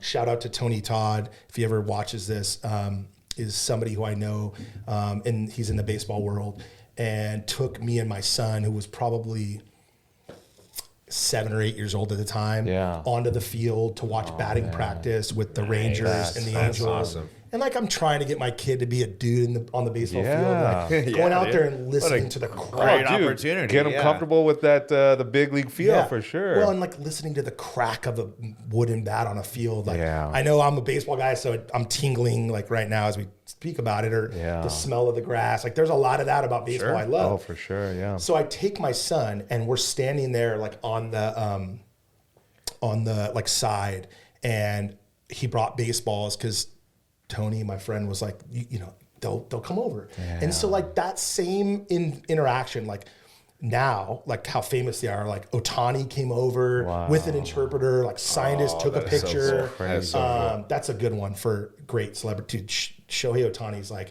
the most kind, humble person I've ever met. He came right up to us with his interpreter, like wanted to have a conversation with my son. He did. He signed his ball. He took a picture, everything. And the bad part about that story is I'm standing there and Tim Salmon was standing next to where we were standing. And of course, my age, I'm 43, like he was, he was the man. He was the man when we were growing up. Yeah. And I was like pumped because I wanted my son to kind of understand like all levels of baseball and everything. Yeah. And he was standing there talking to some lady, and we were asking people for autographs, and I'm probably from me to you on him, to him. And he was like talking, but like he was standing there like about to do a broadcast or something. And he was like, he kind of looked our way, and I was like, hey Tim, like, could you sign a ball for my son? Like I was a bit, and as I'm dude, he like cut me off and he was like, hey, listen, like I'm busy right now. You see him having a conversation right here. Damn. Like, and I was like, what? And I was just like again, maybe I'm emotionally, it was worse for me because it was involving my son, but I was like, who the fuck do you think you are? Seriously. Yeah. Like, I get that you were a good baseball player, but like, and I know, like, I love the Angels. Yeah. I'm an Anaheim guy. Like, but dude, like, I'm standing here with a 7-year-old. Yeah. Like, just sign the baseball. If you don't want to talk to us, you don't have to talk to us. But like, the reaction was bad enough that my son was then, like, as a 7 or 8-year-old, like, could feel it. Like, feel the tension. I don't know if it was embarrassed or like what at that age, but like, it was terrible. And I was just like, what the fuck? And again, I've never even told that story on air or anywhere. Yeah. But it was like, dude, I don't look and act like I don't know how that feels. I do know how that feels. Yeah. And dude, just sign the fucking ball. Yeah. Like, or don't, but like, you don't have to say that. You don't have to like jump down our throats. Like, just, we're standing in the like sign the ball section of the damn ballpark. Like, anyways, that one, I know it's not Brad Pitt, but like that one. No, that one I'm sure, especially because you're on this high, like you're in what, like you're watching BP and you're just enjoying, like you're like, this is the highest of the high. Yeah. And to have him come down and just kind of screw that whole thing up. And it was like, and again, if he sees this, then he should, man, send you an apology, man. Son. Yeah. And maybe he didn't mean to be like that. He was having a bad day. And again, we all have that. But I get that. I mean, bad. I'm sure, you've dealt with that with some of the other celebrities that are just like, you're catching people on like some of their worst days. And I get that. It's like, that. But you're right. People had to deal with me on some of their worst days too. I get that. Well, how do you, so this is like kind of unrelated to what we're talking about now, but how do you, some of the people you had said it before that talk about like, the things that you have to talk about, because of the business that you're in, like, how do you reconcile that? How do you, like, whatever that person said about how do you sleep at night, the guy from the Doors or whatever, but like, how do you reconcile, or how do you see like what you're doing, what you're putting out there, and just kind of like, all right, it's going out and this is what I do. Oh, well, I think you can, excuse me, edit it back to what I told you the story about, doing something funny and being on air where people like regular, I say regular, normal is a bad word for it. Like families and married couples and people that I know that don't do this for a living would say to me that they would go home and watch it with their wife and laugh. And like if you, and again, my family, I'll just use law enforcement. Like my family, these guys were military. They put their life on the line, right? Like their job is to put their life on the line, protect us. Yeah. Which I have more respect for military and police than anyone, like those guys. And so when my brother comes home at night and he just went through a day where he got shot at or where he like had horrible interactions with people or he was in a dangerous situation, talk about stress, like high stress environment. And they can go, but like I got home, brother, and like, dude, I laughed my ass off because there was one example where like, I had to get, my son was being born at Hoag Hospital in Orange County, and we were doing a TV show, and we made it kind of a deal. Like, I had to be off of work, but like, you can't just, like, if Joe decides to take tomorrow off, like, you can't film this podcast, right? Like, so at the time it was kind of like, how do we do this while you're gone? And it was like, okay, well, let's put a camera at the hospital and have you come out and like talk about it. Google that one. It's on YouTube. I've seen that before. It's like, it says something like Mike Walters from TMZ describes what it sounds like when his son was born. And so it's all like, so I literally describe for the newsroom, like live feed into the newsroom for me at Hoag, like describing like the sounds of what it sounded like, because people always say to me like, were you there when your son was born? I said, dude, I literally pulled my son out of my wife. Like I was right there for both of my kids' births. Like I'm a hands-on guy. Like I loved it. And I, tell anyone that's going through that, like, dude, be there as much as you can, see as much as you can, because it's beautiful. It is, I agree. My brother like called me, was like, dude, it was the funniest fucking thing I've ever heard. And like he laughed. And again, for someone like that who puts their life on the line like that. So I reconcile it with that, number one. Which is true to this day. Like, the people look through stuff on the Blast, and when they're looking at the Blast and I don't know, smoking hot bikini pictures of some celebrity, like Kylie Jenner puts up on her Instagram, like they're taking a break from their job, most likely. And so, if it gives them a little reprieve, I think is the right word, from what's going on, then like, I feel good about that. Yeah, for sure. The other side of it is, and I live by this too, because I've made mistakes in my life and I've done crazy shit too. But, you know, like if you get a DUI and you spew a bunch of anti-Semitic hate, fuck you. Like, I don't really care that Mel Gibson, like, got exposed on TV. You know what? Like, dude. Yeah. Fuck you for saying sorry for saying that kind of That's stuff. on like, him. Yeah. Like it's on you. Like you know, and the last thing is, which I did literally today. Yeah. Is people call me all the time and they'll say like, dude, I'm opening. The last one today was like opening a club in Las Vegas, like a lounge, and they're just looking for publicity. That's their business. It's their livelihood. Or you could say a celebrity having like launching a TV show or a movie, or people like Kim Kardashian where they're like launching their own brand as a person. Yeah. And, you know, so for me, like I try to do all those favors and give back that way. And, you know, have been a part of some of the stuff that becomes huge businesses that people are able to hire a bunch of employees and that have families and put food on their plate. So those three things usually, you know, there are times, now that I'm like thinking about it, there are times when I have to make a decision that like doesn't feel right. Yeah. Some of the stuff. One of them I'll tell you, and again, I'm a storyteller. Like that's why I'm sorry to be on. I was gonna say, like morally, have you ever like not told? There's absolutely. And so one of them, I'll tell you part of it, which is we followed Britney Spears' custody battle with Kevin Federline really closely, and what is public compared to what's not public. A lot of times there are things about kids, medical, that get sealed at the court for good reasons. Like nobody should read about, you know, some of that stuff. Yeah. And it shouldn't be made public. Some of it is, right? But anyways, we look at every filing because it's Britney Spears. Like, you know, it was a famous thing going on.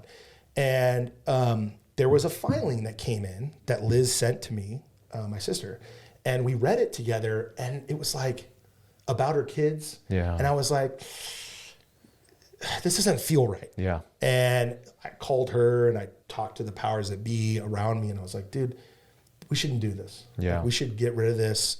And then, so I made that decision, right? Yeah. But then it kind of like gnawed at me a little bit and was like, if I just leave it there, there are people in my business that don't care. So like this will still get, because it's public. Yeah. It shouldn't have been public, but because it was, like someone's gonna have access get this, and they're gonna put it up on some other media site that doesn't have the same like moral dilemma ethics that we did at the time. And so I called her lawyer and I said, look, and of course he probably picked the phone and went, oh God. And I said, look, like, oh, this guy again. Like shout out to him, but he was like, what's the deal? And I said, dude, this shouldn't be in there. And he was like, wow. Like it was a mistake by the court. Wow. And they released it. Like accidentally. Of course we were first. And nobody else saw it. Yeah. So they sealed it. No kidding. And no one's ever seen it, and nobody should. And I know it's in there, but like, it's not like it should be talked about. It's not something that matters. And it's just like, anyway, so we helped seal it. Yeah. Good on you. That is awesome, man. Yeah, that's really, I think that's a part of it that like people don't know. They don't know that. So of course they're not going to, because it's something that never came to light, but it's a part of like your business, that what you do, you know, your whole, like you have integrity in your business. That's the bottom line. When I look at Blast, everything that's put out, I know that it's quality. I know that it comes from integrity, and it's even more so to hear that story. That's really awesome. Yeah, and you know, it happens sometimes. You have to make the right decision, and again, I will say, you know, go ahead and go to the next subject, but like, I've made mistakes too. Like I said, we're here talking about the good stuff. Like I'm sure we could do a whole podcast on the mistakes that I made. You learn. You know? For sure. But it happens. Yeah. Well, let's take a break, and we're going to come back and we're going to play a game. All right, we'll take a break. We'll be back. Nobody ever told me there was games. All right. We'll be back after this. This episode is brought to you by Cigar Spots. Cigar Spots is located in the Circle of Orange. Yeah, they have all your big brands like Fuente, Padron, Tatuaje, Ilusión. I mean, they've got pretty much every brand that you can imagine. My favorite, my go-to is always the Tatuaje brand. I like the specific 2012 Sumatra. That's my smoke. What do you got? Nice. I've been going with the Tatuaje Red Label. Yeah, Red Label's good. So they do at-home delivery. You can place your order online, and they'll deliver your cigars straight to your house. Or you can order for pickup. You can actually order online, and then they'll have it ready for you. You can just swing in, put some hazards on, and go and pick up your cigars and be done. And don't forget the promo code. Promo code Tony Joe when you check out, and get yourself 20% off your order. So visit cigarspots.com and use that promo code Tony Joe.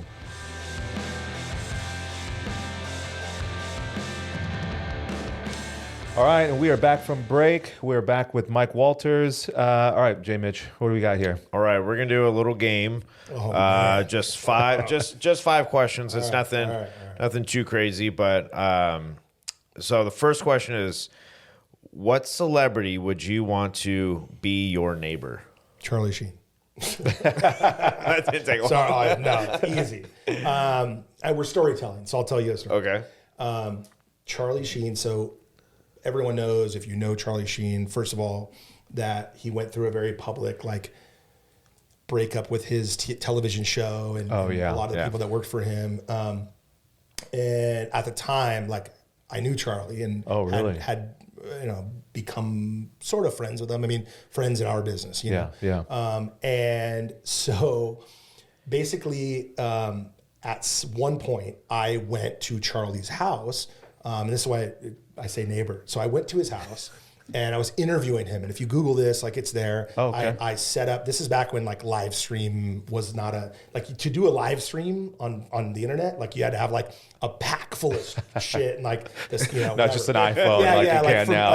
At the time, I interviewed Charlie in his backyard live for 2 hours. And it was like we are now, sitting just like this, talking. Yeah. Huge deal at the time. Yeah. Now it doesn't seem as crazy. People do that stuff all the time now, but back then it was a big deal, and we were we're live streaming it to our site from there, and dude, it was off the cuff, I was just talking, and of course it started with all the questions about leaving his TV show, and he was going through a lot of stuff, a lot of the tiger blood and stuff. The tiger blood, that's started right. with me. I was, a lot of that started to come out. Winning. A lot of that started with me. It came out of that interview. Things he was saying, and then he repeated it along the way. But a few, I think the first winning and the first tiger blood, those things came out during that conversation.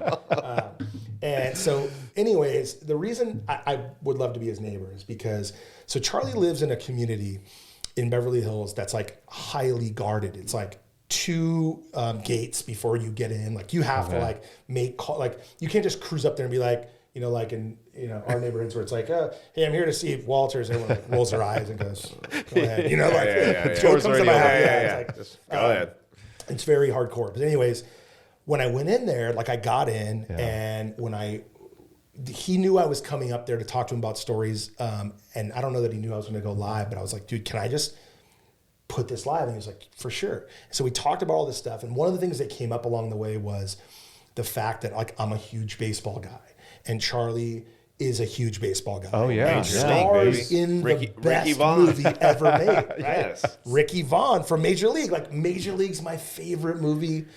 He is my favorite character, Ricky Vaughn. I was pumped to meet him and shake his hand for that reason. Not because he's the biggest celebrity. And it was I just wanted to shake his hand. And I started spouting lines back to him. It was that I was that guy at the moment. And I had met celebrities, but this one. Anyways, and it's a long story, but it's good. Yeah. So anyways, so he's of course, man. He goes, you know what? He's so we end this interview, and he's let me show you something. So we go up in his house, and again, this is my recollection, but there was some secret wall that was there, and it was and he has a book, book. You had to pull the book literally over. In my mind, it was pull an Emmy, and the thing opened up, and he has a bar, an entire bar in his house that's like a speakeasy that like you don't just get, like you have to have access. That's awesome. Yeah, and like he invited me in, and it's called Babes, and there's like a sign like Babes. And I'm Neon thinking to sign, myself something. like Babes, like Charlie Sheen's been with 1,000 women in his life. Yeah, like I'm of thinking course. Babes like hot chicks. Yeah. And that's not why it was. It is named after Babe Ruth because Charlie owns like, I want to say $10 million of baseball memorabilia. No way. Things that would blow your mind, like Babe Ruth's first Yankees contract and like Whoa. Joe DiMaggio's bat. And like all this stuff is like on the walls behind like fireproof glass and like it's all in there. It's unbelievable. And like, Holy shit. and I think he's talked about it, so I don't think I'm out of line by telling the story. But Yeah. there's just, and it's, dude, there's like a movie theater kind of in there, and like it's just, it was like the most unbelievable experience of my life. And so we're talking, and we're like sitting up there, and we're going over, and I'm talking about baseball, and like, you know, for me, it's like this full circle, this podcast, like I just go to like 4 balls in the pool. Like I don't know what else I'm going to talk to him about, and I'm like, I'm just like, dude, I'm a baseball guy. Like, how do I prove to this guy? And we're talking about baseball bats and stuff. And I was like, dude, I said, you know, my bat at the time, and anyone that is my age will love this. Like, I swung a Copperhead Worth Copperhead. Worth, yeah. Which is, dude, like the hottest bat. Like, they will never let kids use that now. Like, you just hurt kids if you swing that now. But, and I think it was a drop 6, which is also not legal anymore. But like, so I had the hottest bat, and I cracked it my senior year of high school, which was why I believe I went down. So like I hit in the elbow and I cracked my bat. Yeah. That was part of my senior year problem. But anyway, so I cracked it, but I kept it. Yeah. And for a lot of years, I kept it in the trunk of my car because I had to go back and forth to LA, and like always thought if anyone tried to screw with me, I'd pull the bat out. You know? And anyway, so I'm telling this story to Charlie Sheen, and he goes, "You cracked a metal bat?" And I was like, "Yeah, like split it right down the middle." Yeah. He's like, "Bullshit." And I was like, "It's in my car." He's like, "Go get it." I was like, "All right." So like I walked downstairs, popped the trunk, I handed it to him. He was like looking at it, and he was like, "Dude, can I have it?" And I was like, No shit. "What do you say?" I'm like, "Of course." Yeah. And like, again, in my mind, like, dude, he took it in there and like put it up on the wall. Like he like kept it, and he still has it to this day. But that's not the best part of the story. That's not the best part of the story. So as we're talking about baseball, now we're outside by the front of his house, and he's like, oh my gosh, I already know where this is He's headed. like, "Dude, you want to play catch?" And I was like, Oh my God. "What?" And he's just like, "Dude, I got gloves and ball." Like, he's a baseball guy. Like, he's Yeah, one of loves us. it Like, through and and through, this is all like I'm learning as it happens. Yeah. And I'm like, of course I want to play catch with the Wild thing, like with Ricky Vaughn. Of course I want to play catch. And so he gives me a glove, and this, by the way, and maybe I'll give it to you, your viewers, and because I have it on video. Yeah. I go, "Yeah, of course." So like I grab the ball. We're standing in Beverly Hills in like a private street where he lives. Yeah. And we start playing catch. No And shit. dude, of course, I threw it in the dirt the second. Oh no. Like so bad. Like the third throw, dude. Dude, my arm's all scar tissue now. Like man. I farmed it. You didn't I warm up. You didn't. Yeah, it dude, I was just you were like, just throw it. cold. And Charlie Sheen has a cannon. Like he's an actual good baseball player with a cannon. Like, and so he's going, shh, shh, and I'm like, you know. And the third, okay, no exaggeration, probably third or fourth one, right? And I just threw it in the dirt, and it hit the pavement and started rolling, and I'm like, oh, and I just was like, "Dude, don't get it, I'll get it." Like I panicked, you know, like I fully panicked. And he was like, "No, it's all right, bro. Like I'll go get it." And I was like, "Fucking now, Ricky Vaughn is chasing my bad throw down the street in Beverly Hills," and it's all on video. Like the video starts because I thought I'd show it to my son someday, which I did. Yeah. And I was like, I like get in the camera, and this is back when cameras were shitty, and I was like, "All right, it's Mike Walters. I'm gonna warm up Ricky Vaughn, like the Wild thing." Like warm him up like he's pitching. Dude, all right, we for sure got to show that. Please send it. We'll play it. I blew the whole thing, dude. And it was so terrible. Oh, and so, man. you know. Hey, they say never meet your heroes. I think that's Dude, why. God.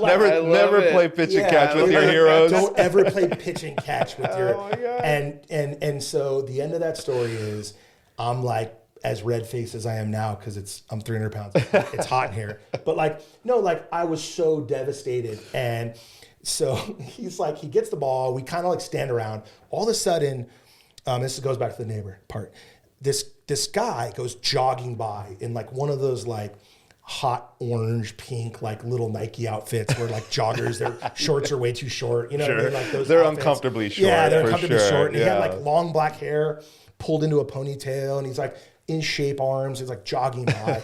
And he says something to Charlie, like they know each other. Right? Yeah. Okay. He says something to him, and he kind of like looks at me. He's like, "Give me a minute." I'm like, "Okay." So I like, and he's a celebrity, so I like walk over in the corner. He goes up to the guy. He's got like Oakleys on, like he looks like a jogger. You know? Yeah. They start talking, and he comes over, and he's like, "Man," he's like, "I waved at you. Should have come over and met him." And I was like, "Met who? Like the weird jogger?" And he's like, And the short "No, Saul's the man. Like what little Saul?" I'm like, "Oh." Slash is who it was. No. And he's his neighbor. And he God. pulled the hair back, Goodness. dude. Yeah. There's no top hat and cigarette when he's Oh, yeah, Slash you're is not like an in shape guy who like was jogging my in the neighborhood and jogged by, and I could have just stood there, but like I was like, you know, I farmed it the same thing, like fumbled the whole thing. Oh my Sailed God. it. But he looked, dude, like if I had that picture, like it looked nothing like him. It was like Oh, my a gosh. jogger in this like weird outfit. Yeah, going pink by the short house. shorts. Yeah. And like I screwed the whole thing up. The Oh man. good part about that story, because I know it sounds bad now. Like he literally, Major League's my favorite movie in the world. Charlie, so I say to him as I'm leaving, I said, "Listen, like, you know, you're keeping my bat, Yeah. but like, you know," and he's like, "What can I do for you?" Like, "Dude, come on, man, let's trade." I'm Yeah. like, honestly, like, I'd love for like an autograph, like maybe something like with Ricky Vaughn on it, like whatever. He goes, "Dude, I'll do better than that." He goes in his house, pulls out an actual Ricky Vaughn jersey from Major League, like with the Indians on it, button up the front, way. and he signs it and gives it to me, and takes a baseball and signs it, and you can hyper edit this one because it's this hilarious. Yeah. And if you have to know baseball to know this. He writes on it to Tyler. So my son was like, I don't know how many years ago that was. It was like maybe a couple years old. Yeah. Right. And I'm telling him about my son's going to be the best baseball player, you know? Yeah, yeah. And he goes, "What's his name?" I said, "Tyler."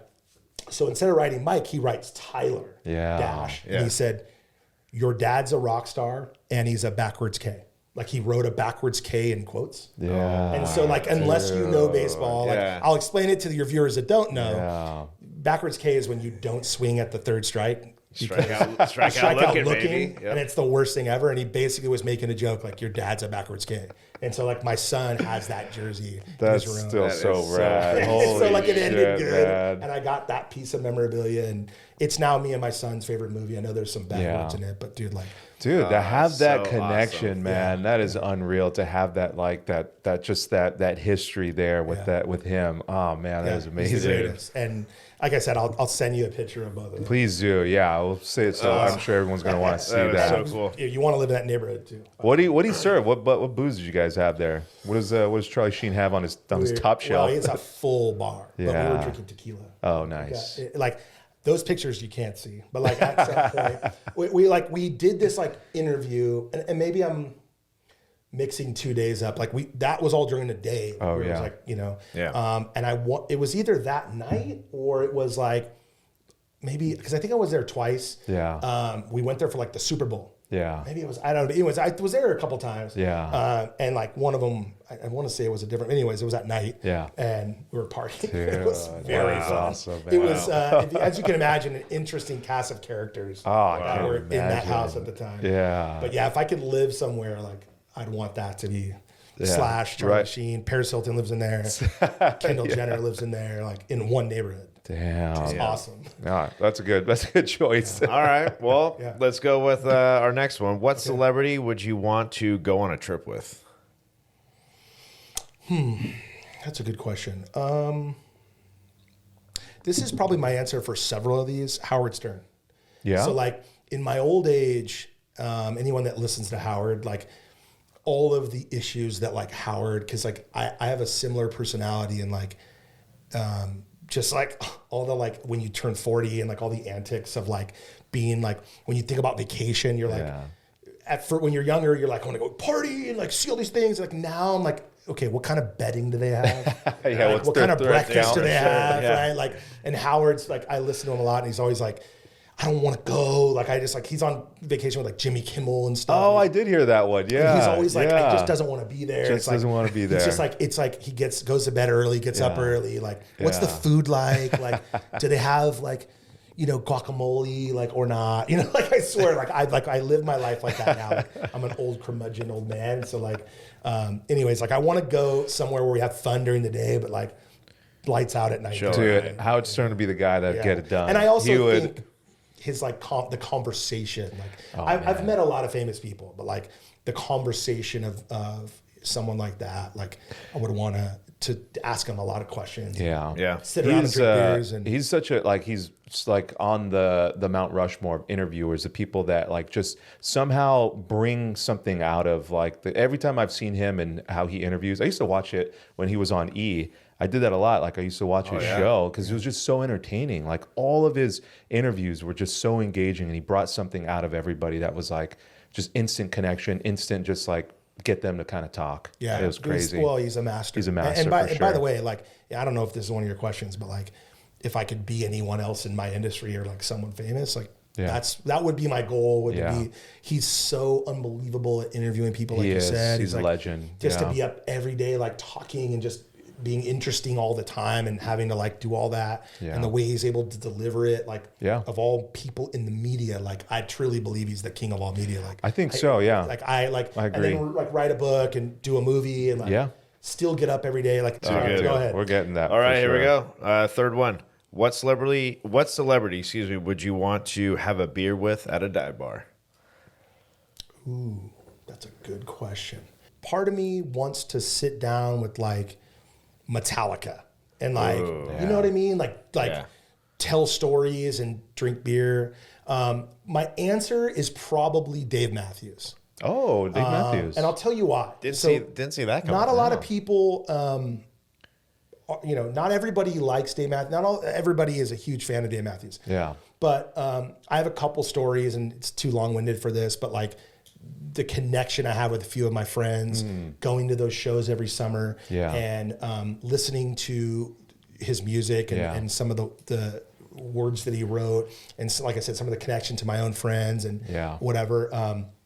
I've been going to Dave Matthews shows for probably 25 years. Really? Every summer. I don't know how many shows I've been to, a couple a year. Yeah. And part of it is, like I said, Metallica too, like it's not that I want to like drink beer with them in a bar and like have them, I want Metallica to like perform like while I'm there. Perform at the bar. At the bar while we're there. But no, the like dive bar is kind of like an intimate too. Like it's like something that you do like with like your closest friends. That is a specific setting. It's not. It's not like going to a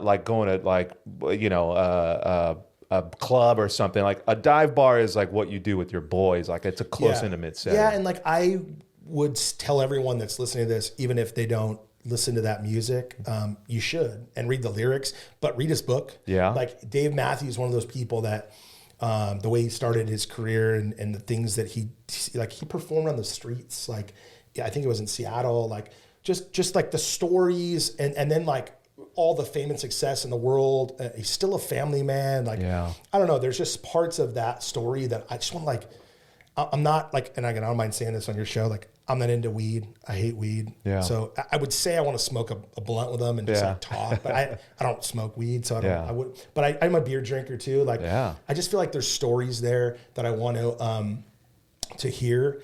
And I, I guess I'm the guest, so I can give you several answers. That's one.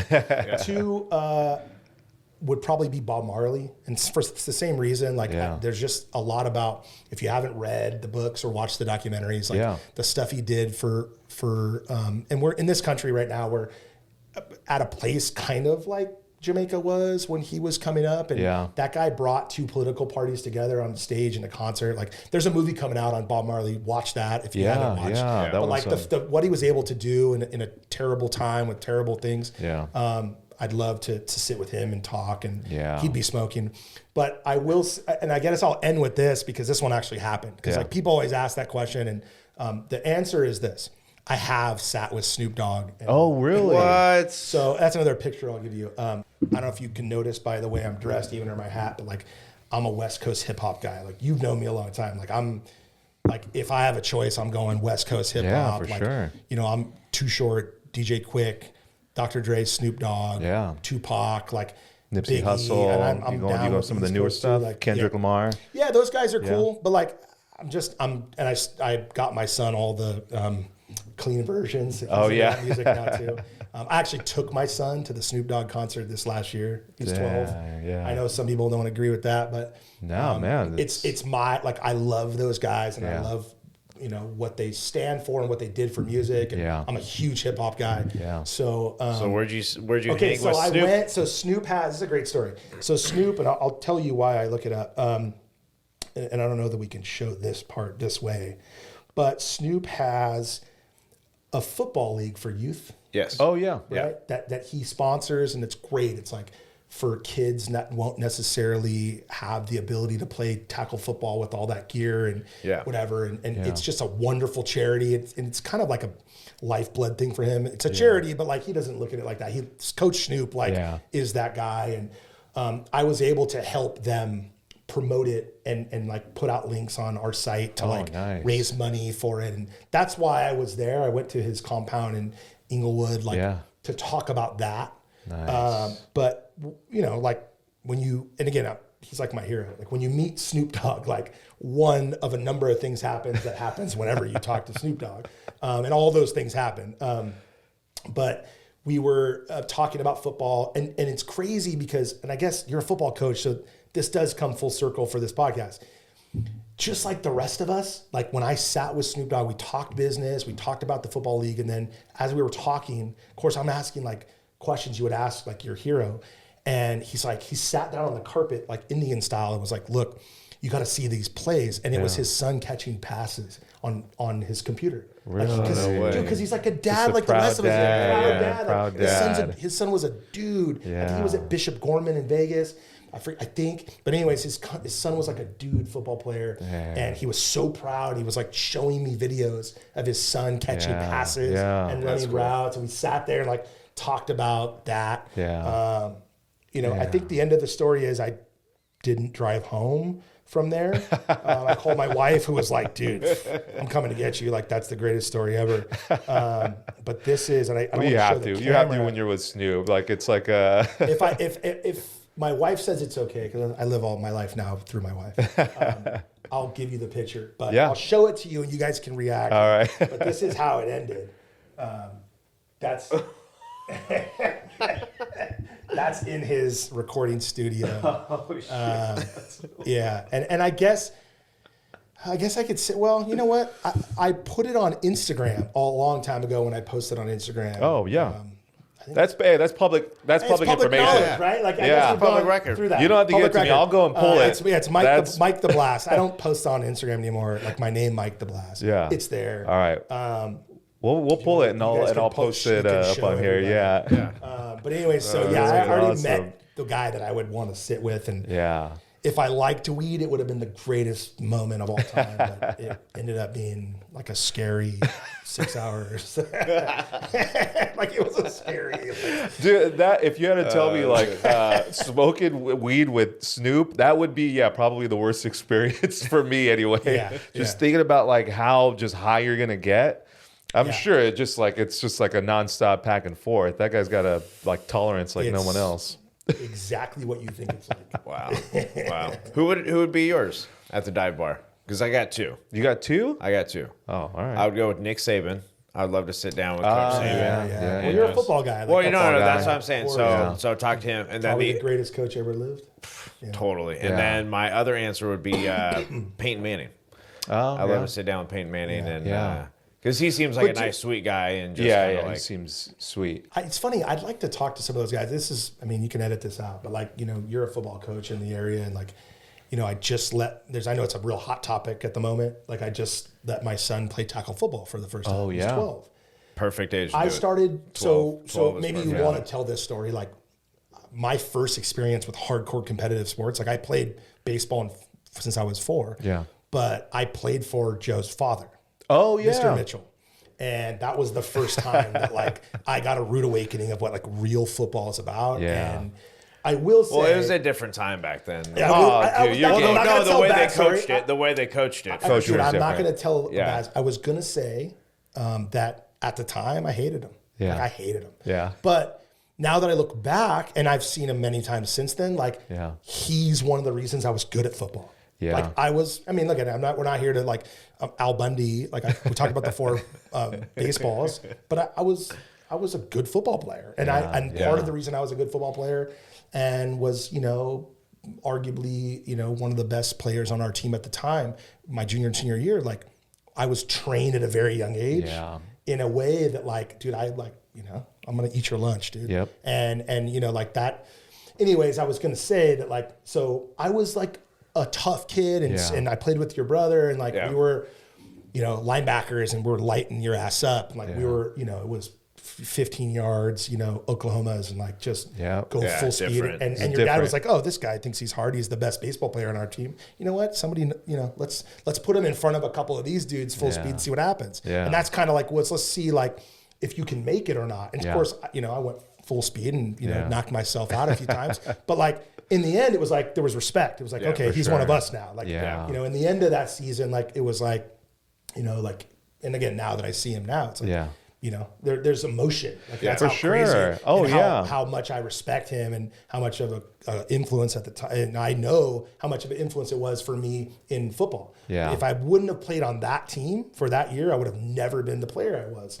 Yep. It's like we like it's like some of the best memories that I've had, and like it's like you build this family too. Yeah. Like you were saying about your guys at when you're in the trenches with them at TMZ and now like with Blast, it's like you feel like you've gone to war with them, and it just creates this bond, which is why we're still friends. And some of the closest friendships that I have were built on there. You sweat together, you bleed together, you go through all this adversity together, and then it just bonds you forever. Well, and you talked about it earlier. I know it's been a long time, but like full circle, like, so your older brother was one of those older legendary dudes that like we looked up to when we started playing. And I want to say I was a freshman when he was a senior, maybe a sophomore, but like he was there. Like, and I was like, this is the dude you want to look up to, these guys. Like, and I did. And then, you were younger than us, so I'm sure it was similar. But like, I used to have connections at El Medina football and could get field passes and show up whenever I wanted with my kids. Well, dude, now you're a guest on Real on the Field. You gotta be somebody to like. Here we go. My kid doesn't get to go to those games. Here we go. We got a 7-on-7 team. That's why. Yeah, dude, his bright like light blue uniform. Does it just crush you? Does it just crush you? It's hard to look at. Oh my god! 1 year and done with them. 1 year and done. All right. Well, let's get a field pass. Let's get a field pass. Yeah, anything you want. Anything you want. Okay. That's all I ask in return. We got 2 more. All right, go ahead. All right. What celebrity would you want to fight? Ooh. I know this is going to sound crazy, but if you're going to pay me enough, I'd go in the ring with Mike Tyson. Damn, that's the guy. Have you met Mike before? Yes, and Mike Tyson. It's a long story, but you can Google this. Like Mike Tyson, like look at videos. I think he's like 50. He's got to be in his mid 50s now. Yeah, I think so. Go look at videos if you don't follow this kind of stuff of him training now. Oh no, I've seen it. He's as big of a badass now as he was then. Yeah, he still hits as scary. Yeah. And I feel like in my business, like we could promote it. Yeah. Like it's like those the Paul brothers. Like we could promote a fight where like the guy from TMZ gets punched by Mike Tyson like one time. Like, but if we could raise enough money, like totally would be worth it. Like get in the ring and just get pound. Like oh my god, I don't know. I feel like I could land one punch. No. I feel like body shot, maybe. Like one, maybe on your way down. I don't know. No, I mean, I'm out of breath talking about it. By the way, so I'm out of breath because I talked for the last hour. So I don't know that I could make it. Like, oh gosh, I don't have a lot of ill will towards celebrities. Yeah, but I want to see what it's like. Similarly, I want to see what it's like. Like I want to bat against Aroldis Chapman. Like I want to. Oh yeah. I want to see what I saw some 90-mile-per-hour fastballs in my time. I want to see what 106 but looks like like. Like a Randy Johnson. Like a pro. Yeah. Google it again. Like him throwing to what's his name on the Pirates, like when he threw the 106 mile per hour pitch, like he just turned like, you know, I want to go up there. Like I want to hit against just see what it's, see what it's like. You make contact. I think I can make contact. No? We're not putting any in the pool. Definitely not putting it in the pool. Yeah. All right, last one. What celebrity would you want to watch your kids?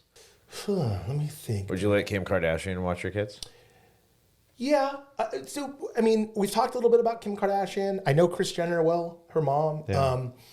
As much as the Kardashians have their issues, like they are genius business women and marketers. And I have nothing but nice things to say about them. Like they are, and again, you don't have to, you can look this up, and if you follow them and their children and her grandchildren, really, really good family people, take care of their family. Like, you know, I hate to be like shallow about it. Like if you look at like the birthday parties for like Kim's kids, and grandma does all that stuff normally. And like, she takes care of that family. And that's how I met them. Obviously, like I talked to you about, was their manager, you know, their mom, but also their manager, and like looked out for her kids, dude, along the way. And I really respect that. And like, you know, some people look at it negatively on the internet, of like, you know, putting your kids out there. But dude, Kris Jenner like protected them along the way and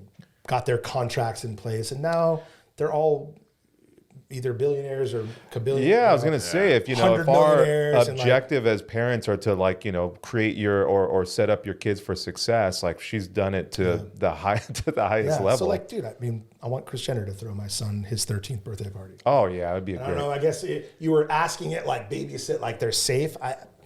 You know, Kris Jenner has a full team of security, and I've been in her house. Yeah, I've been at her house. No way, it's really unbelievable. Yeah, like very safe. And maybe I'd go Kris Jenner. Okay, that's pretty good. Well, I can't let this opportunity go by because I've told this story before on our show. I'm gonna drink some water. Okay, because I think you know this individual. I think you guys went to school together at Elmo. Either you cross paths at Elmo, but he's also a celebrity. Okay. Do you know who I'm referring to? Milo. Yes. No? Okay. Do you know Milo? I do. Yeah. He was close enough in age that we interacted at school. I will say, and again, we've been long-winded all night, so I'll keep doing it.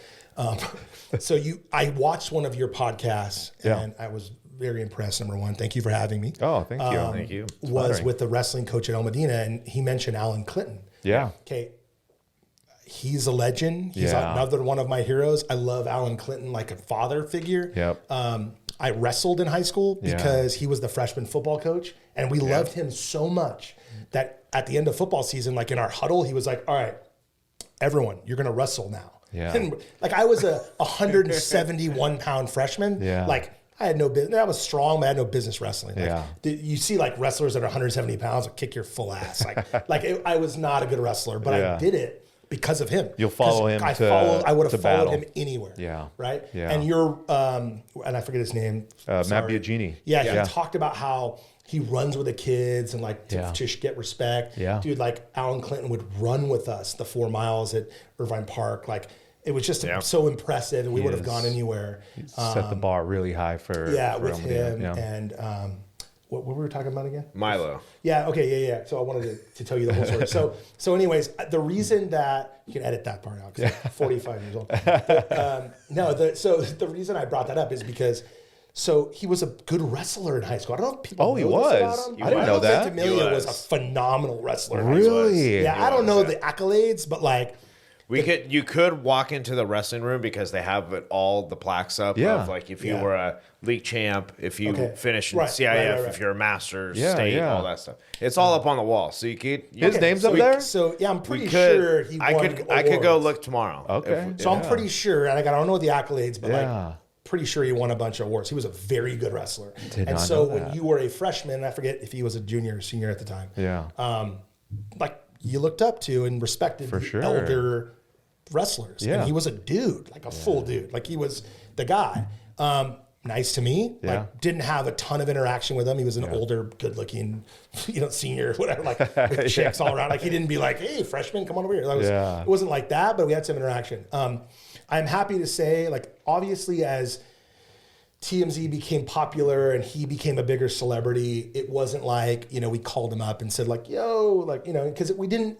He's, from my understanding, still a really great guy and doesn't cross paths with TMZ all that often. Oh, God, which is probably a good thing. Like, if you're off TMZ's radar, I mean, I think you're exactly. Like, he didn't cross paths with us that much. I think he recently got married or something. Like, he's in the news sometimes. Yeah. But anyways, the end of the story, which is a really good one, is that at some point, TMZ was huge, and Chad and I, who I talked to you guys about, were on the show, and people knew who we were, and arguably at that time, like, if you were to go to, like, if El Medina had like a reunion like that year, those 2 years, and then we all went back, like, arguably we were as big as he was at that moment. Oh yeah, dude, TMZ was. And I don't know. I think he was in between like the one show and then the one he's on now. It's like he was a star, but it was like we were on 3 times a day on Fox.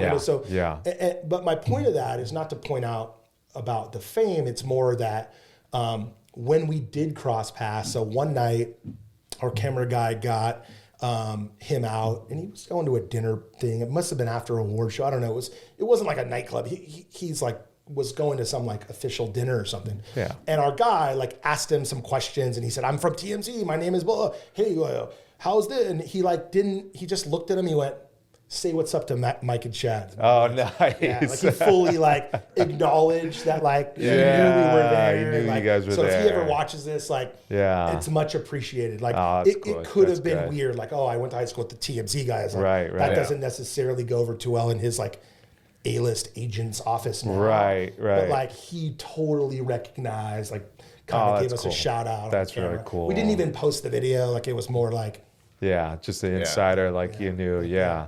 Well, this guy would have some opposite views of him. Yeah. Oh, really? Oh, no. Oh, you're going to go. Oh, God. All right. Just here. Black out my face. No, so what happened? So you have a story about this? Yeah, I've told this story before. So we were sharing stories of like embarrassing things that happened to us or whatever. Like kind of traumatic things. And mine was at one of the Elmo football games that Matt was playing in. And I was like that little kid running around. Milo pantsed me at the game. No, really? Yeah. And so we had Sean Henry on. And Sean's like, "Oh, yeah, I know Milo, blah, blah, blah." And I was like, "Well, that guy owes me an apology." Yeah. Still haven't gotten it. Joe's trying to get his apology any way he can. I've been trying to get my apology for Joe like wants 30 you years. Got him his phone number and your phone. For like 30 years, man. That guy's owed me. I wasn't there. Well, I may have been playing with your brother, but I didn't see it happen. Hey, this is public record. No, can't verify it. Let me finish. We need to corroborate that story from 3 other sources. I've never known Joe Mitchell to be anything but honest. So I believe you. Thank you. And 3, absolutely owes you an apology. Thank you. If I ever see him, That's what I'm saying, Milo. I will, you know me, I'll tell him. Like, the first thing I'll say is march your ass over to El Medina. I know where Joe is all the time. Like, march your ass over there. And that's total bullshit. I'm sorry that happened to you. And that kind of shit can scar kids forever. Dude, that's what I'm saying. And that's total bullshit. And he should definitely apologize. Yeah. Wow. All right, we'll wait for that apology. All right, well, dude, this was awesome. Thank you again for coming on. This was Mike, thank great. You very much. We could talk like 10. We could talk. It's been awesome. So much. There's so many stories, and maybe if you're all right with it, maybe you can call in sometime, talk about some of the stories that are on The Blast. We'd love to just like have, we can have you call in, you don't have to come down to the office. Listen, I'll end it with this. Like, and I told you boys this when I came in, like, I don't do a lot of these. I don't do a lot of interviews. For many years, I did live shots with the news, like on camera, and I've done my fair share of that stuff. And, I hope that everyone's successful when they do podcasts and TV shows. And if I can help a friend of mine, I have done it, and I will do some of them. Yeah. But look, like I said, I respect what you do for a living. You give back to our community here, and I respect your and love your family. And we just met, and you seem like a great guy as well. Thank you, man. But like, like to me, I want, just like you talked about, like, our friends and family and local heroes, like football coaches and teachers, like your brother, and I want them to be successful. And as soon as I heard you had a podcast, and like I said, I don't tell those stories to anybody, but I want you to be successful, and I hope that this helps in some way. And absolutely. But like, again, people don't say that to police officers, firefighters, and teachers, and coaches. Yeah. It molds the way that some of our life is. And the full circle story here is that the coaches in my life, including your dad and Alan Clinton, and I can go down the list, but molded my life into some success, which we've been talking about. And thank you for doing that. And that's it. Thank you, man. And for I hope sure. that you're appreciate successful that. in this. Thanks. I adventure. appreciate that. We appreciate it. It's a common theme that we've talked about here, and we're really stoked that you could come on and tell that side of it, because it's something that is really, it's important in our lives, and it's kind of what's been the base on how we act and do things now. So it's really good to hear that no matter who the athlete is, and it still resonates and it still sticks with you. So real quick, change my answer. You brought up Sean Henry. Yeah. Another person I love more than anything. Yeah. I have gone to bars and had beers with Sean Henry, but if you haven't seen Sean Henry's band play, I'll change to, like, if I could. I don't drink a lot anymore, but if I did, I look forward to drinking 1,000 drinks with Sean Henry. Dude, let's set this up, man. Let's do it. Let's do it. Tell him I said that. Dude, he watches. We've had him on. Tell him I said I love you, and can't wait for Power Surge show. And we're going to do a Real in the Field Power Surge show. Man. We'll have that'd be fun. We'll have it on. All right. Well, thank you again for coming. Everybody, follow Blast on Instagram at Blast. Go to the website, theblast.com. And thanks again to Mike Walters for coming on. We'll see you guys next time. See you guys. Yeah.